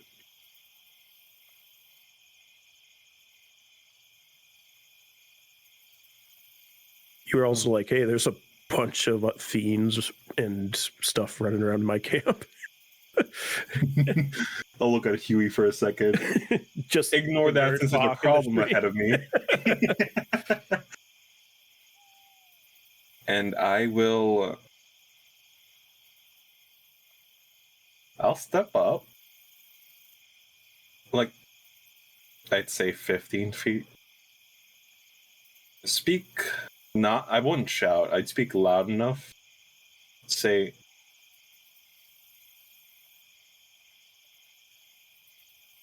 who are you? What do you want from us? As you say this, you start to feel wind caress over your face. Not caress over your face. That seems too intimate. You start to feel wind on your face. And the sound of it starts to fill your ears. You can hear just the armor and the wind, and a figure starts to coalesce as it moves towards you. With this divine light almost starts to form into this taller figure. Maybe a foot or a little bit more taller than you, probably more. I forget how tall Kefhorn is. I think I said he was 6'3". 6'3". Okay, so yeah, about a foot taller than you then. Starts to coalesce. You start to see intricate armor taking shape. It's ethereal at first, kind of solidifies, but still kind of looks specter-like. And the body begins to form in the head. And you see a figure of a tall woman, very similar to the features of the statue that fought against the fire giant in the forge.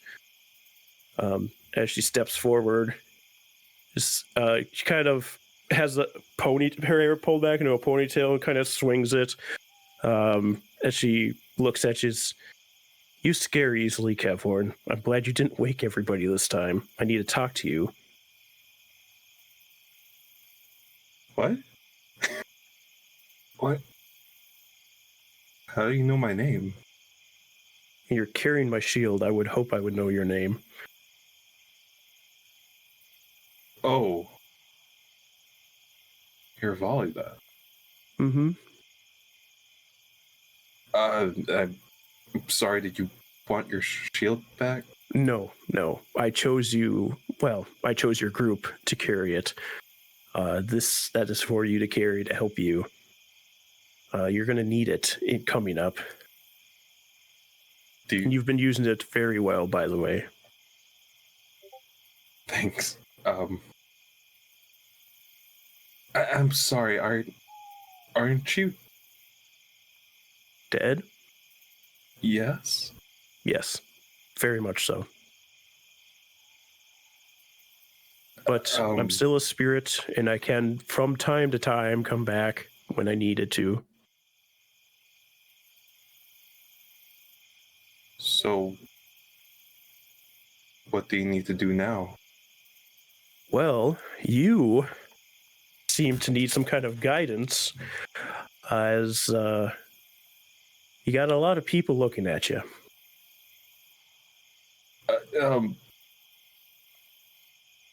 Creepy? Yeah. Do you know who's looking at me? Is it Huey? Well, let's not get started with the bird. Well, every deity that's worth handing out their powers or has a use for something is looking at you. I'm just a fisherman. You're not. I don't know the entirety ins and outs of it. I just know that all of them see something in you that they can get something out of.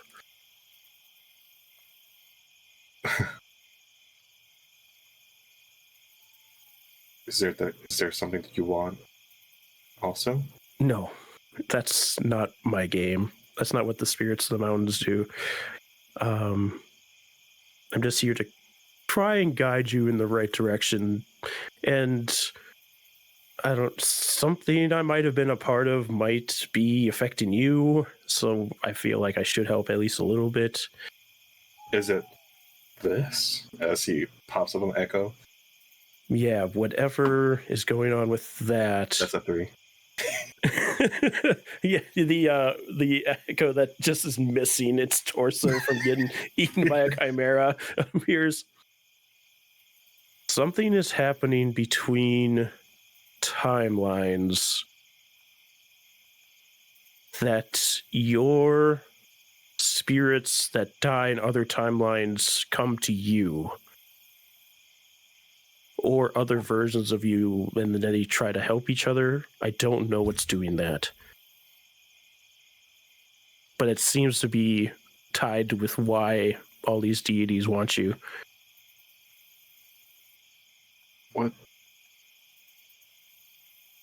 What am I then? I mean, you're still Kevhorn. Why are my other selves? They're also you, just in a different timeline. And Why are they coming to me? So you're still alive?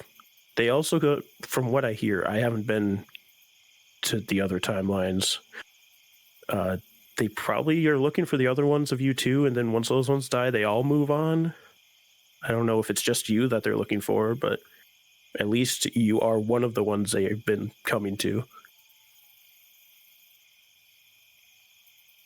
Do you know if it's because of Herrig? I don't think so. I think it's something... I don't know. It's something with you, because it's across all these different timelines. They're coming to you. I mean, I'm just a spirit of a champion. I don't have all the information, unfortunately. Sorry, No, it's mean all right. to. I understand.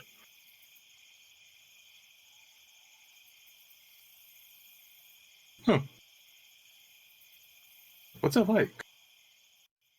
Being dead or being a champion? Both, I guess.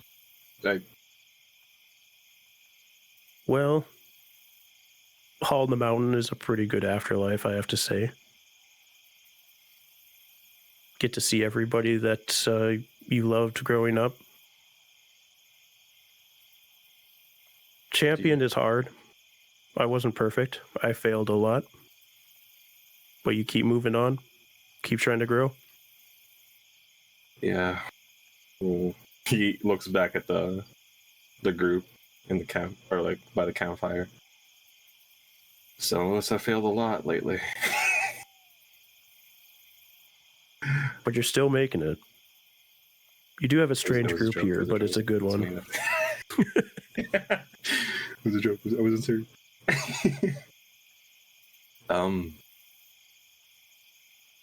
He'll look at his echo. Do you think I would have the same chance once I possibly die? Same chance to do what you do, I guess. Be with your loved one. Whatnot. I think so. I think it's something to do with how they're dying. Like, typically with ghosts, they come back because they have something to do still.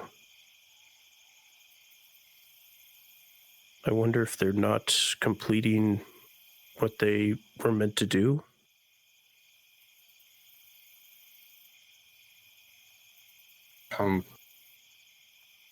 Since I still have you here, do you think we're going the right path right now?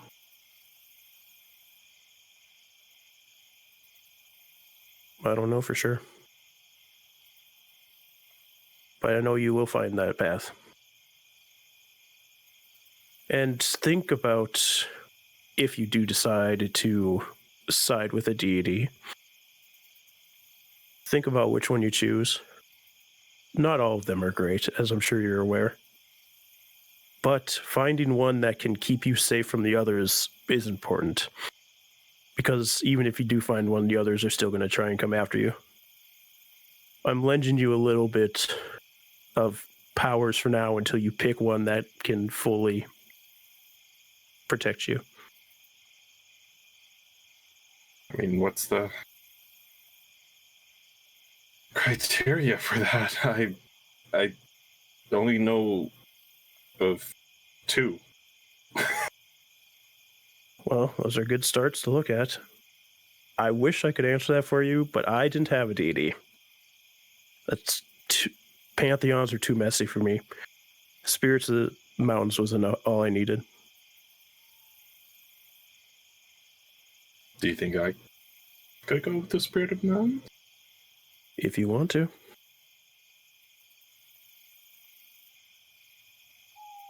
I'm not here to vouch for them. I'm not coming door to door to try and recruit you, but if you want to, you definitely could. Thank you for not trying to. Well, sun's gonna be coming up soon. Your friends are gonna be wanting to get going, so I should leave you. Okay. But I am always there with you. You have my shield. She turns to start walking off.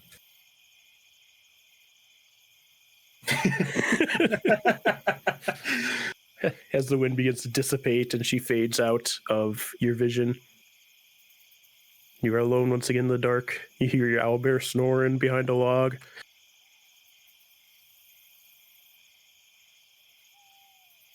Wait. Wait, I'm an owlbear. No. I would know. I would look at the bird and look at Sieg. You do have a sense that there's a celestial still in your midst. Oh. Can't. Okay. With that, I'm just going to assume it's a shield and she's watching over. Which is kind of unnerving. Especially if I'm taking a shower or a bath. Okay. Well, with that, I would just feel safer. then sit back down for my watch. Yeah. Before too long, the skyline begins to turn a strange gray as the sun begins to rise. And all of you begin to start to stir. And there's fairly fresh meat ready to be cooked for breakfast. Yeah, sure, why not? I will prepare the venison for breakfast, I guess. Okay. Yeah, so even better, the smell of cooking meat is what wakes you. Oh, I can't wait. Is this the day now that we're going into when we would arrive at the ocean? Or Technically there's still another day, but okay. time is loosey-goosey as well, so. Okay. As we're waking up and getting ready, I would ask Siegfried, are you... This staff, while powerful, I only have a couple of things going for me, and my face is one of them. Would you be able to break its connection to me? I don't think it's going to willingly give me up.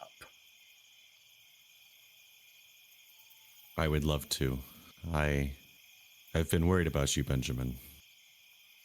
And he'll reach out his hand, kind of waiting for you to, affirm that you're going to like place the staff on his hand. Yeah. And Siegfried will remove the curse.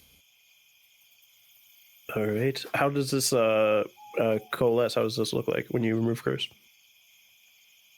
I would say what happens is he kind of grabs onto the staff, and that blackish green energy kind of just rolls up his arm and dissipates into his own body. All right. As you begin to do this, Benjamin, you feel that like spider web that shot into your veins almost, like it was arcane and weird, but it felt like it was spider web shooting into your veins. You feel as like bits of the thread start to pull, and you can like feel it pulling on your veins as they start to snap. Not all of them, but a few of them begin to snap. And you can feel your face just starting to meld back together to return to its normal visage. Curse is removed. You still have access to the spells you had before. You just don't look the way you did. Interesting.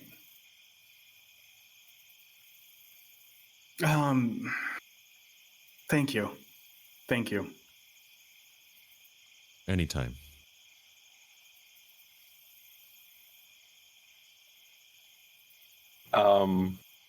Seeing that interaction, Faerun will come up, offer 2 plates of breakfast to Benjamin and Siegfried. And as Siegfried takes a plate, Faerun will say, "So how's Elmater?" I've been with him forever. He's a truly loving god. Loving, powerful. Do you think that I have been powerful? You did blow up an animal in front of me. And that... Yeah, you have been. Ilmater is the true god. Very powerful. Do you see that Faerun starts taking notes?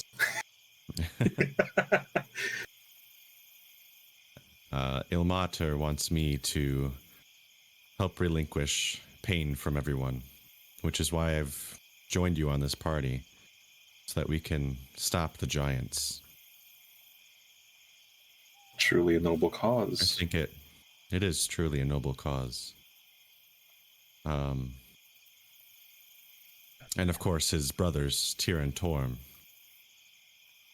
Yeah, and so how are the hours? How's I'm joking. um. Well, I hope you like how I cooked the venison. As he slowly starts backing away. Thank you very much, friend. And Siegfried will dig in. All right. So, between getting to Daggerford and getting to the coast, it'll be 2 more days. Is there anything anybody wants to do within those 2 days? Whether it's on the road, whether it's something in Daggerford, like if you need to buy anything. No, I don't have anything specific. I do. Okay. Hi, Benjamin. Yes. hey, Benjamin, what's up? How's your siren queen? Queen of the Sirens. That's Queen one of of the her Sirens. names. How's she like?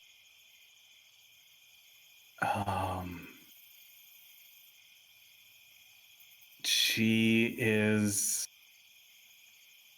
It's. I think I have a different relationship than what you are looking for. She is the crushing depths and the breath of fresh air as you surface. Terrible and beautiful all in one. Sounds like a near drowning experience as he writes it down. Yes, that's how we became acquainted.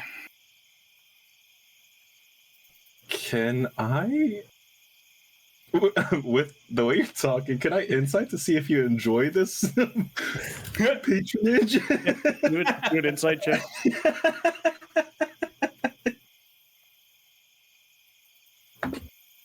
And you can roll if you I feel know you... nothing. I rolled a 2. Yeah, it's... I don't think I'm rolling anything specific, but I'm going to roll. Go ahead. Yeah, I just rolled a straight charisma and I got a 17 off of it. So yeah, it's so hard to read Benjamin sometimes. I got used to his spider face. Now I can't read him. I would say even with that, it would be obvious that Benjamin is looking at you, but looking past you. Like a little bit of like looking beyond the immediate situation. Okay. Mysterious. Okay. Thank you.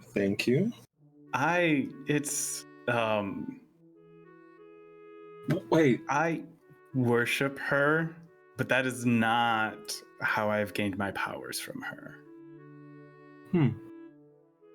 So, you said this was for the beach. Us going to the beach. Yes. I know you were... I actually don't know. You were hesitant on giving a reason. Is this so you could get more powers? I don't fully know what she's going to ask of me when we speak again.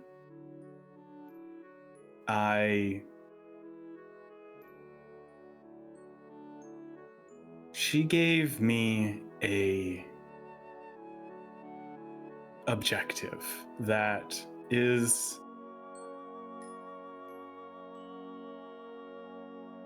difficult in one sense, complicated in another. which is part of the reason I need to return to the ocean. It has been too long since we spoke. When we were at the Mere, that is when I last spoke to her. And Huey, when he is not here, can speak to her, and everything I have heard is that she is not pleased with how long I have been taking to return to her. He'll put an arm over your shoulder and like, start trying to comfort you. Like, hopefully everything will be okay. Sounds kind of needy. I'm like eating medicine off of a stick.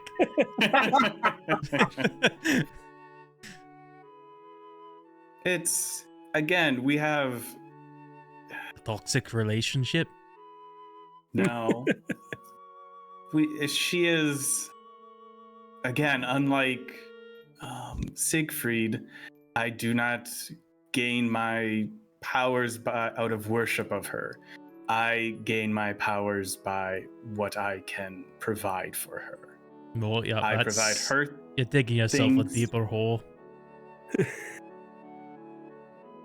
Well, I'm gonna have to dig myself a much deeper hole if we're gonna get rid of these giants. And so far, it hasn't been that deep. Oh. Are you gonna provide her the staff? It's a possibility. If I don't have to, I won't, but it may be a nice conciliatory gift for my tardiness. It's a cool staff. I think she'd like it. It is. It's very powerful. I don't know now if it will... It had a hold of me that I did not enjoy. So I don't know if I wish to keep it around. Whatever Sieg did seems to have had a positive effect. So, indeed, yes, yes, a very positive effect. Hopefully, we have more of those. We can only hope.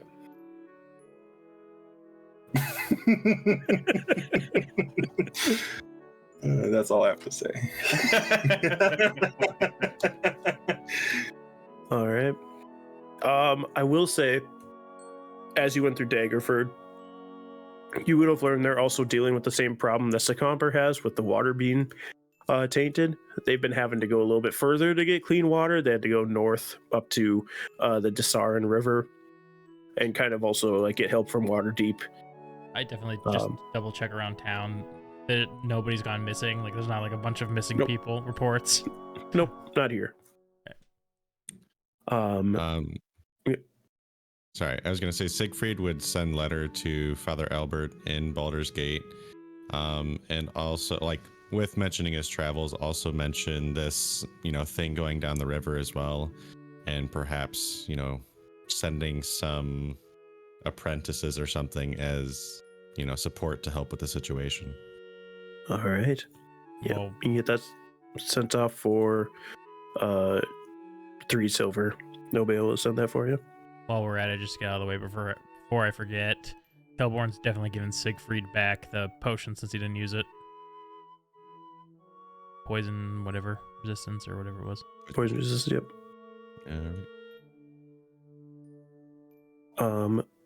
But start making your way towards this estuary where the river starts to flow into the ocean. You're kind of following that along, and as the estuary is starting to break up the flow and like spread it out and get a little bit deeper, you see it starts to dissipate. You can still tell it's there, but it's not as like thick as it was when it was confined to the river. And as it spills out to the ocean, it probably gets more diluted, but it's still definitely there.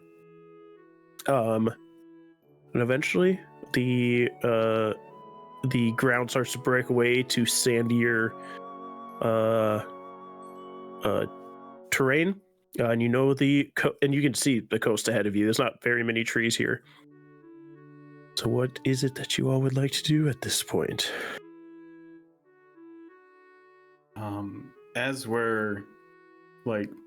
As we get very close, essentially like where it's not feasible to take the horses and cart anymore, like it's just too much of a pain.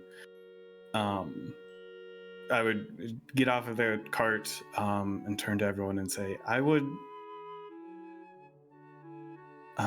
you've been curious about who I serve. You can join me. I don't know if she will speak to you. I know she will speak to me, but if you wish to see her, speak to her, join me.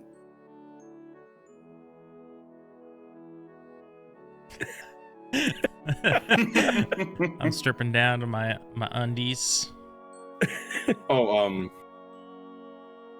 Kefron also, but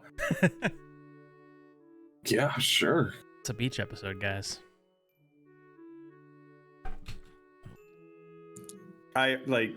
If there is any hesitation on Siegfried's part, Benjamin would very quickly say, I understand and take no offense if you wish to remain here, Siegfried. This is a tough one. I mean, look, yeah, don't have to. I'm just sticking my wee feet in the water. Maybe we could toss that piece of driftwood back and forth right there.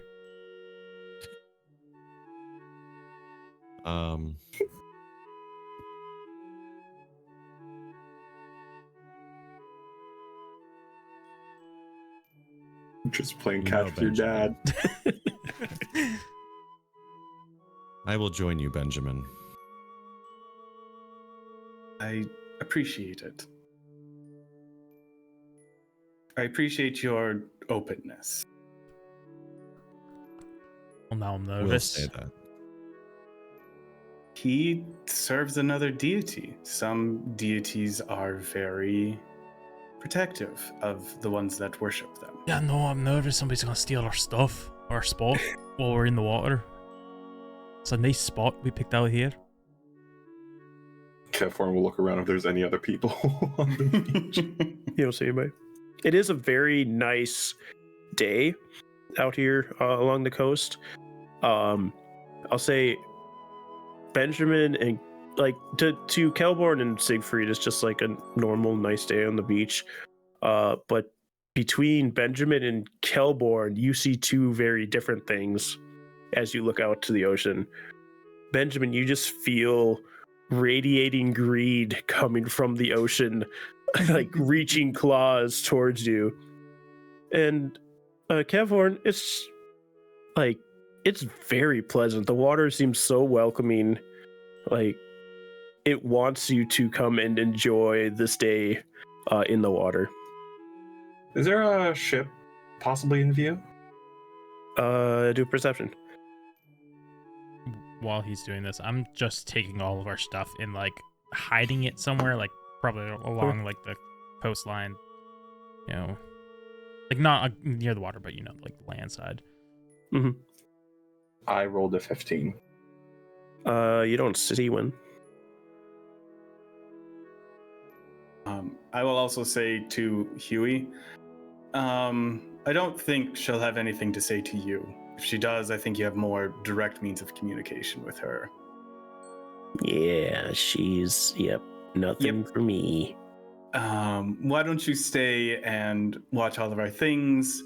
If someone gets too close, start talking to them. A talking bird will probably scare them off. You have permission. Don't kill anyone. Okay. He thinks this is your opportunity. Get along with that thing. Make friends. You're gonna make me stay alone with him? Make friends. Go on. Go on. She pouts, flapping her wings over, sits on the cart next to Huey. Don't let anyone take our things. All right. But what if I have to kill him to make him stop? It's not worth that. No. Kill them. All right. If they tried to take my sword. Oh, okay. You're leaving your sword here. Okay, yeah. Kill them if you need to. It probably, I mean, the thing's massive. All I'd right, probably I'm gonna sink kill like somebody. a rock. Only if they're trying to take our stuff. All right. Only if they're trying to take your stuff. I'll send you back to her and not summon you back for a while. Yeah. All right. Turn you into a rat again. Is the owlbear coming with you, Kevhorn? No, I will be telling the owlbear practically the same thing. Say, okay, buddy, you're gonna guard our cart, you're gonna guard our horses, you're gonna guard our stuff, okay? Okay, as like I keep like squishing its cheeks and petting it. Hoot. Give me an animal handling. You're gonna be the best guard dog. Yeah, fuck it. I'm gonna roll advantage. I want the best roll.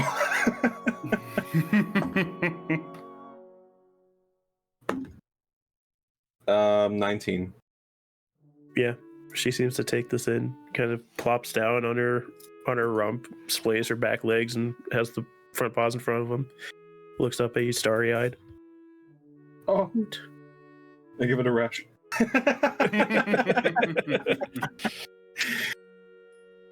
And you all start making your way out towards the water.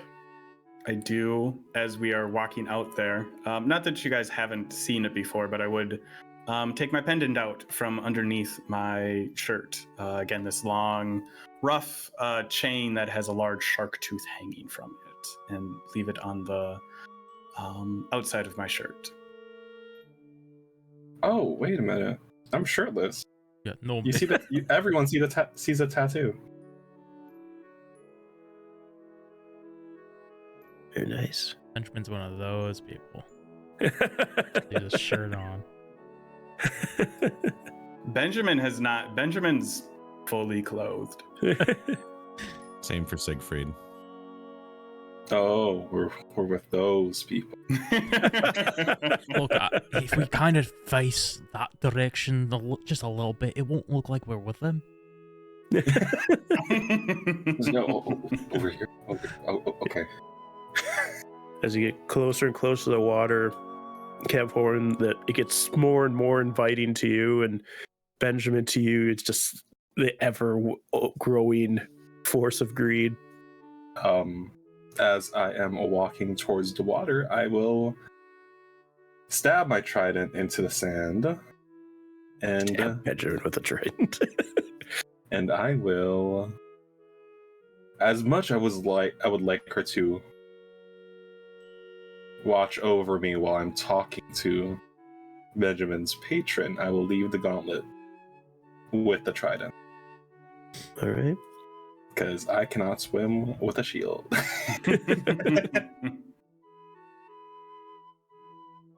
Yeah. Anybody else disposing of more of their important items? Oh, you're making me really like second guess all my decisions here. All right. Wade deeper and deeper into the water.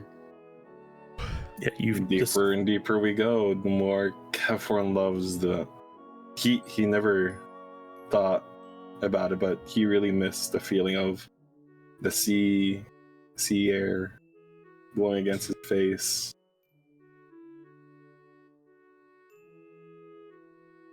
I need strength saving throws from everybody, please. Sure. I do have a swimming speed, if that makes any difference on anything. You don't have to worry about this as much. Okay. I said everybody to invite you to join if you'd like to. I did get a 17 on it. Nice. 5. Nice. 11. Nice. 19. Nice. So, you're all wading into the water. Suddenly, Kevhorn disappears. As you look around, to see, like, you try to look down in the water. Siegfried disappears. Looking around, Riptides! Kelborn disappears as riptides start to rip you out deep to the ocean. Benjamin, you are invited to join them by just submerging yourself if you would like. I dive into the water. You do so. As all of you start to just see, your vision is filled with water and darkness, bubbles escaping your lungs as much as you try to hold them in as you're being torn through the water. We'll mostly focus on Kevhorn here as he is pulled deeper and deeper into the darkness. You keep getting pulled down deeper and deeper, fighting to hold your breath as long as you can, as the current is just pulling you down and down. As I'm getting pulled down, this is where my fears start to take over, and I will start praying, remembering what Siegfried has told Kelborn and all the stuff that he taught him. I will start praying to Valkyr, giving just anything to save me from drowning like another version of me that I have mostly seen. I think it's popped up the most, right? No. But I'm mostly familiar with throughout my life. The drowned version of me staring back at me in my head. I will pray, shout, scream for help to Valkyr. As you begin to pray, Benjamin, similarly, your vision is filled with darkness, though not as violent as it has been for Kevhorn. From the darkness you hear, "You've brought him." Yes. I need all of them to be able to surface again, though. They will be safe. They are just delayed while I deal with your other friend.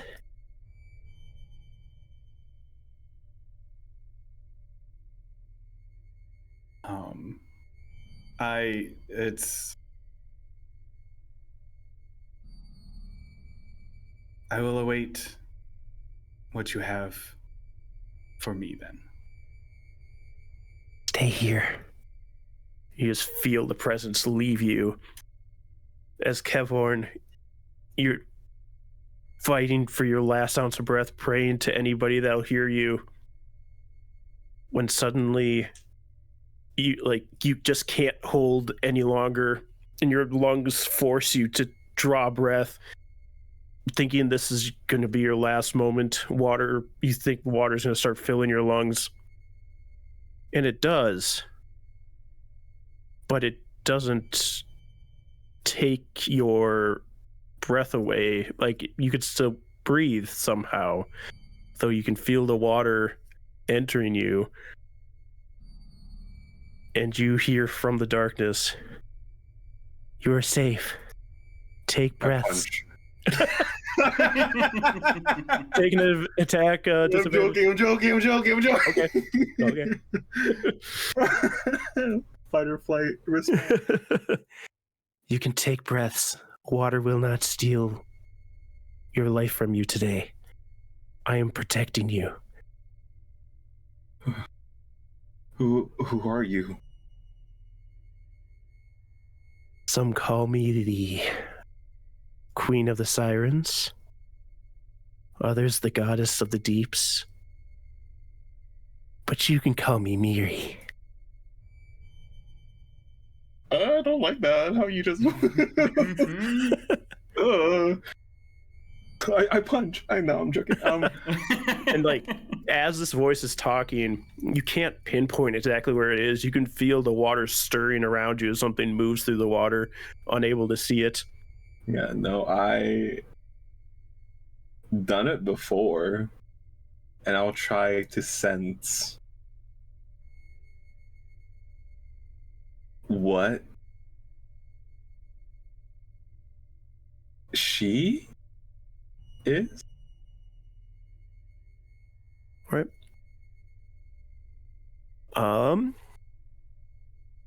Personally, I don't know how all the gods register as far as things go.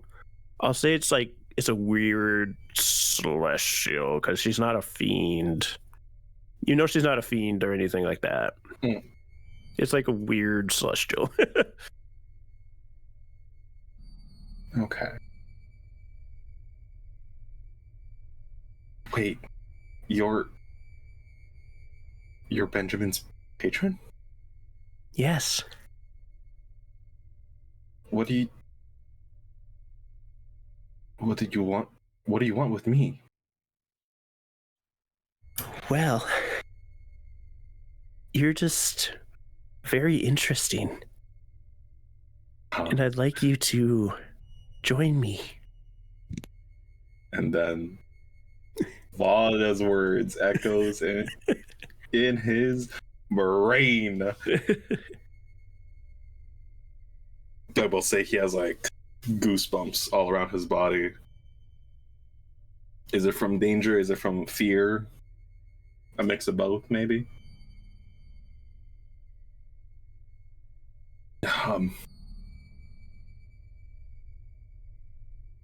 What are you protecting me from? Haven't you noticed? I can't see anything. What am I noticing? All the things that have been trying to get you. All those other yous that have died to them. I could keep you safe from them. Here with me. Yeah. Not directly, but the things the other gods want you to do for them. It gets you killed. But if you stay with me, they could never get to you. I sorry, but I don't see how they're killing me or going to.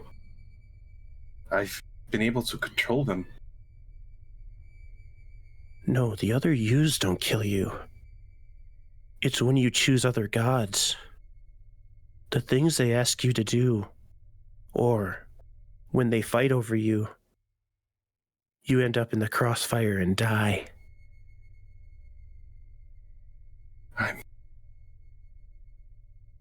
How do I know that you won't do the same? I'm already protecting you from drowning. That covers one of the deaths that you've been seeing.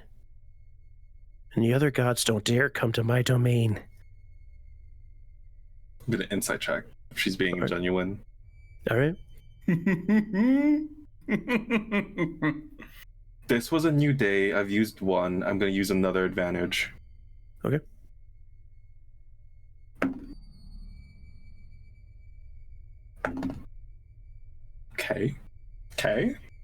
Okay. +3, that is an 18. An 18. She seems to be telling the truth. Keeping me alive, okay. He'll ease up on the fear, but won't fully let his guard down just yet. Do I make you nervous? I'm assuming you're the one that dragged me down here. Only to talk to you. You don't need to drag me down to the deepest, darkest depths to do that. I think. It's safer if we talk down here. Others won't be listening. Is every god listening in on me this entire time? When they can. Why?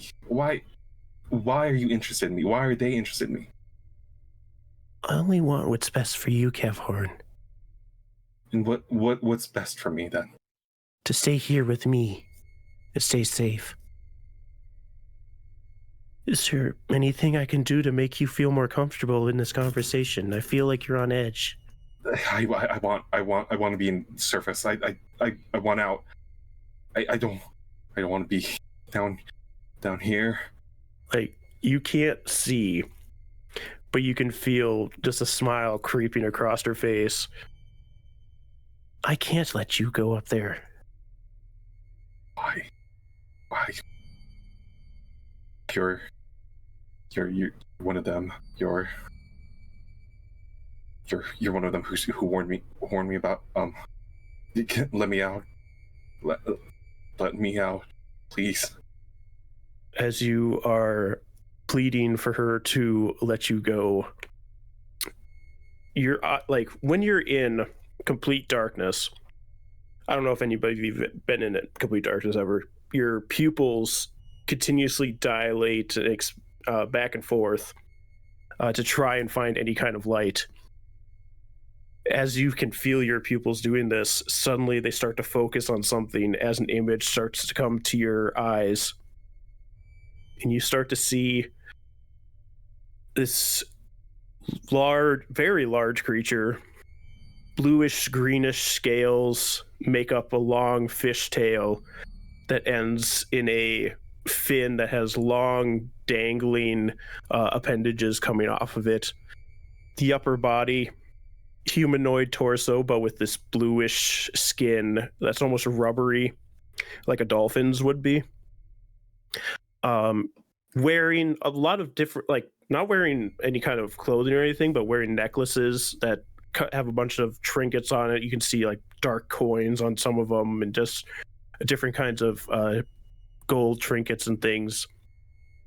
And you see the face of this creature, dark black eyes that you, as you're looking into, you don't see any kind of light reflecting out of them. This is very otherworldly large eyes, large toothy smile of sharp teeth, just like nose slits where the nose would be, these large fin like ears, and she has long brunette hair that has like bangs that come down to her brow, and this very large dorsal fin, like spiny dorsal fin that starts at her forehead and runs down her back, and also kind of splays out into this large fin-like frill, like a collared frill around her. And resting upon her head, you can also see a very like rusty, tarnished silver crown, or you assume at one time was silver, maybe. It has like jewels encrusted in it, but there's just barnacles growing from this crown, and some of the barnacles have grown down onto her face as well. As you see the enormous visage of this god and long fins coming off of the wrist as well. You can't leave here. You're here with me now. With that, he will summon his echo to try and stop. Is she coming towards me? No, it's like she's just in front of you at this point, but okay. Now you can see her. But I will summon my echo instead of like going after her. I will summon my echo above me, switch places, and try and swim away. As you do that, you look up, roll a d6. 3. Once again, the echo that's missing his torso appears. You switch and you start to swim, and you instantly hear her scream up at you, and you can feel the water vibrating as her scream rips through it. And you're like, you have to cover your ears because your eardrums start to just ring and split as she does this. Roll me a Constitution saving throw.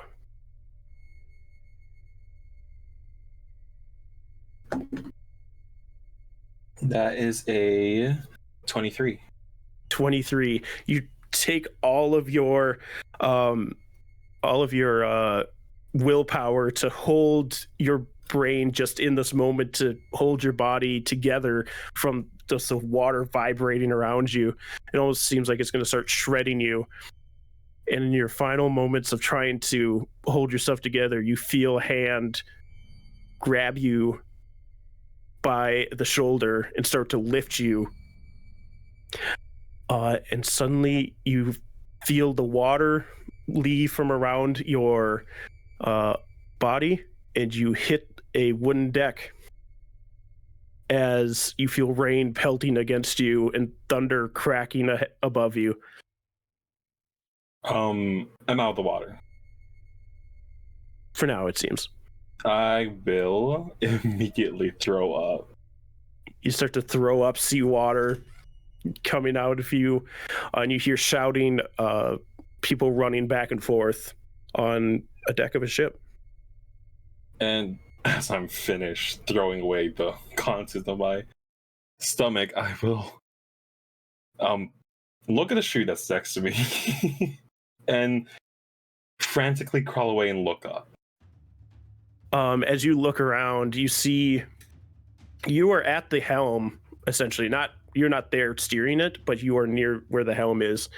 You see a large figure above you just cranking on this wheel and shouting out commands to people. You hear him yelling to people to batten the hatches. I don't want to be cliche. Like, get those sails down, but hold them tight. This storm's going to be harder than anything Umberly ever kicked up. And you see a large man wearing the large sailor coat, holding this wheel in place, trying to brave the storm. I'm not gonna lie, once that music started, you did activate my fight or flight. That's the point. I was like, oh shit, I'm about to fight someone. Naked and afraid.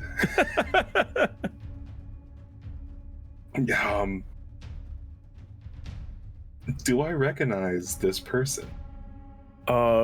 As you look up at him, do a history check. Ah, fuck it. I'll use my last advantage.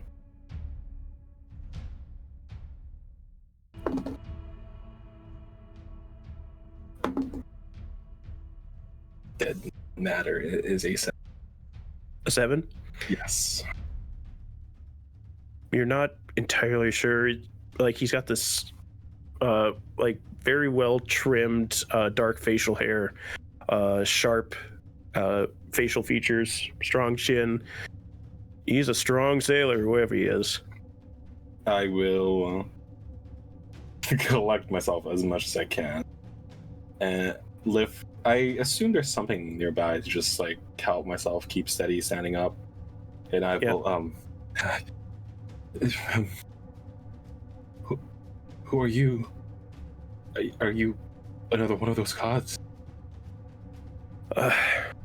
Sorry to disappoint. Yes, you were calling out for help and happened to be in the area. As you're asking and like you're righting yourself, suddenly your stance is moved as something bumps against the bottom of the sea. She's calling the beast. This isn't going to be good for very long. We got to get moving. Falker? Hello, Crowley. That's me. You. Thank you.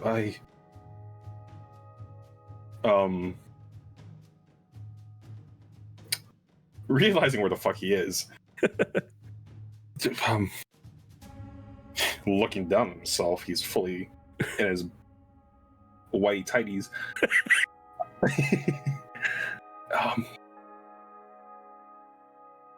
Do you need help? I think we can handle it. I think getting you out of here is the most important thing.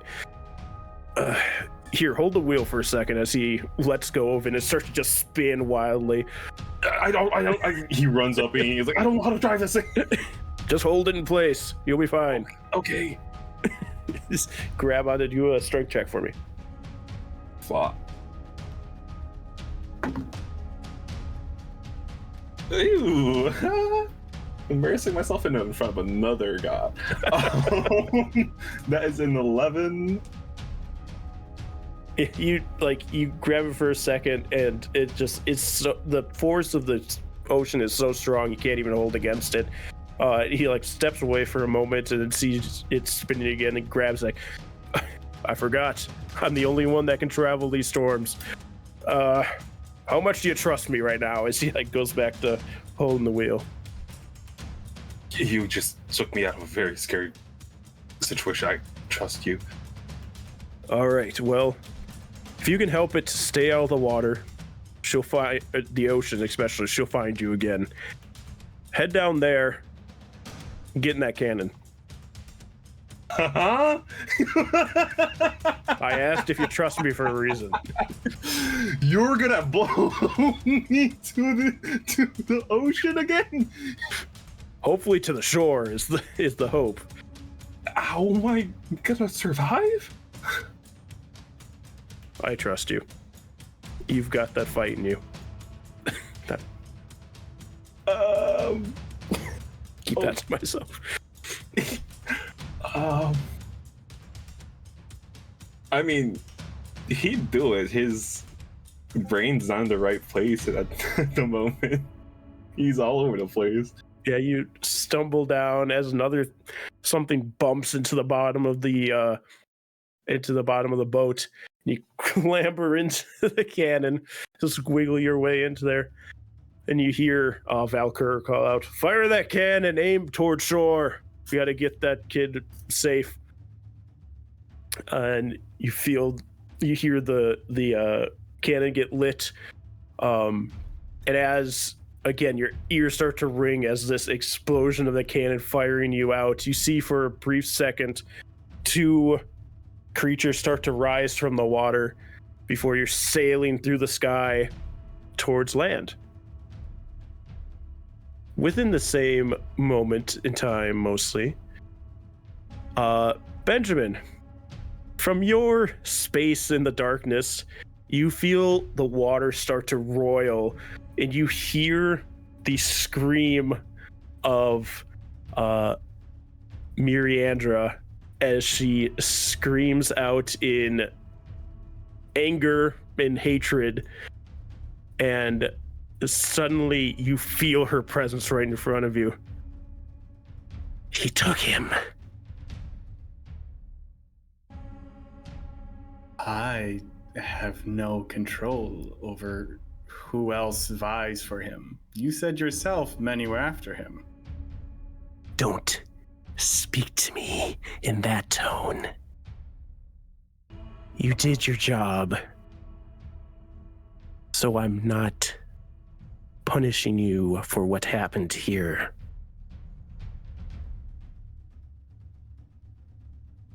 But I still want him. I understand you have a job to do on the surface, and I'd much appreciate that job finish as well. Get that done, and then get him to me.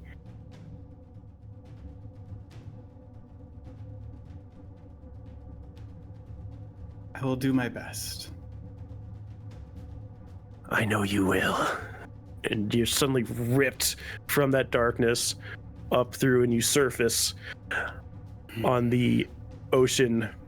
At the same point, Kelborn and Siegfried, you feel you're gonna run out of breath at this point, still just ripping through this riptide. You don't know how far you've been pulled, when suddenly you feel the force of the riptide not pulling on you anymore, and you're just in the water.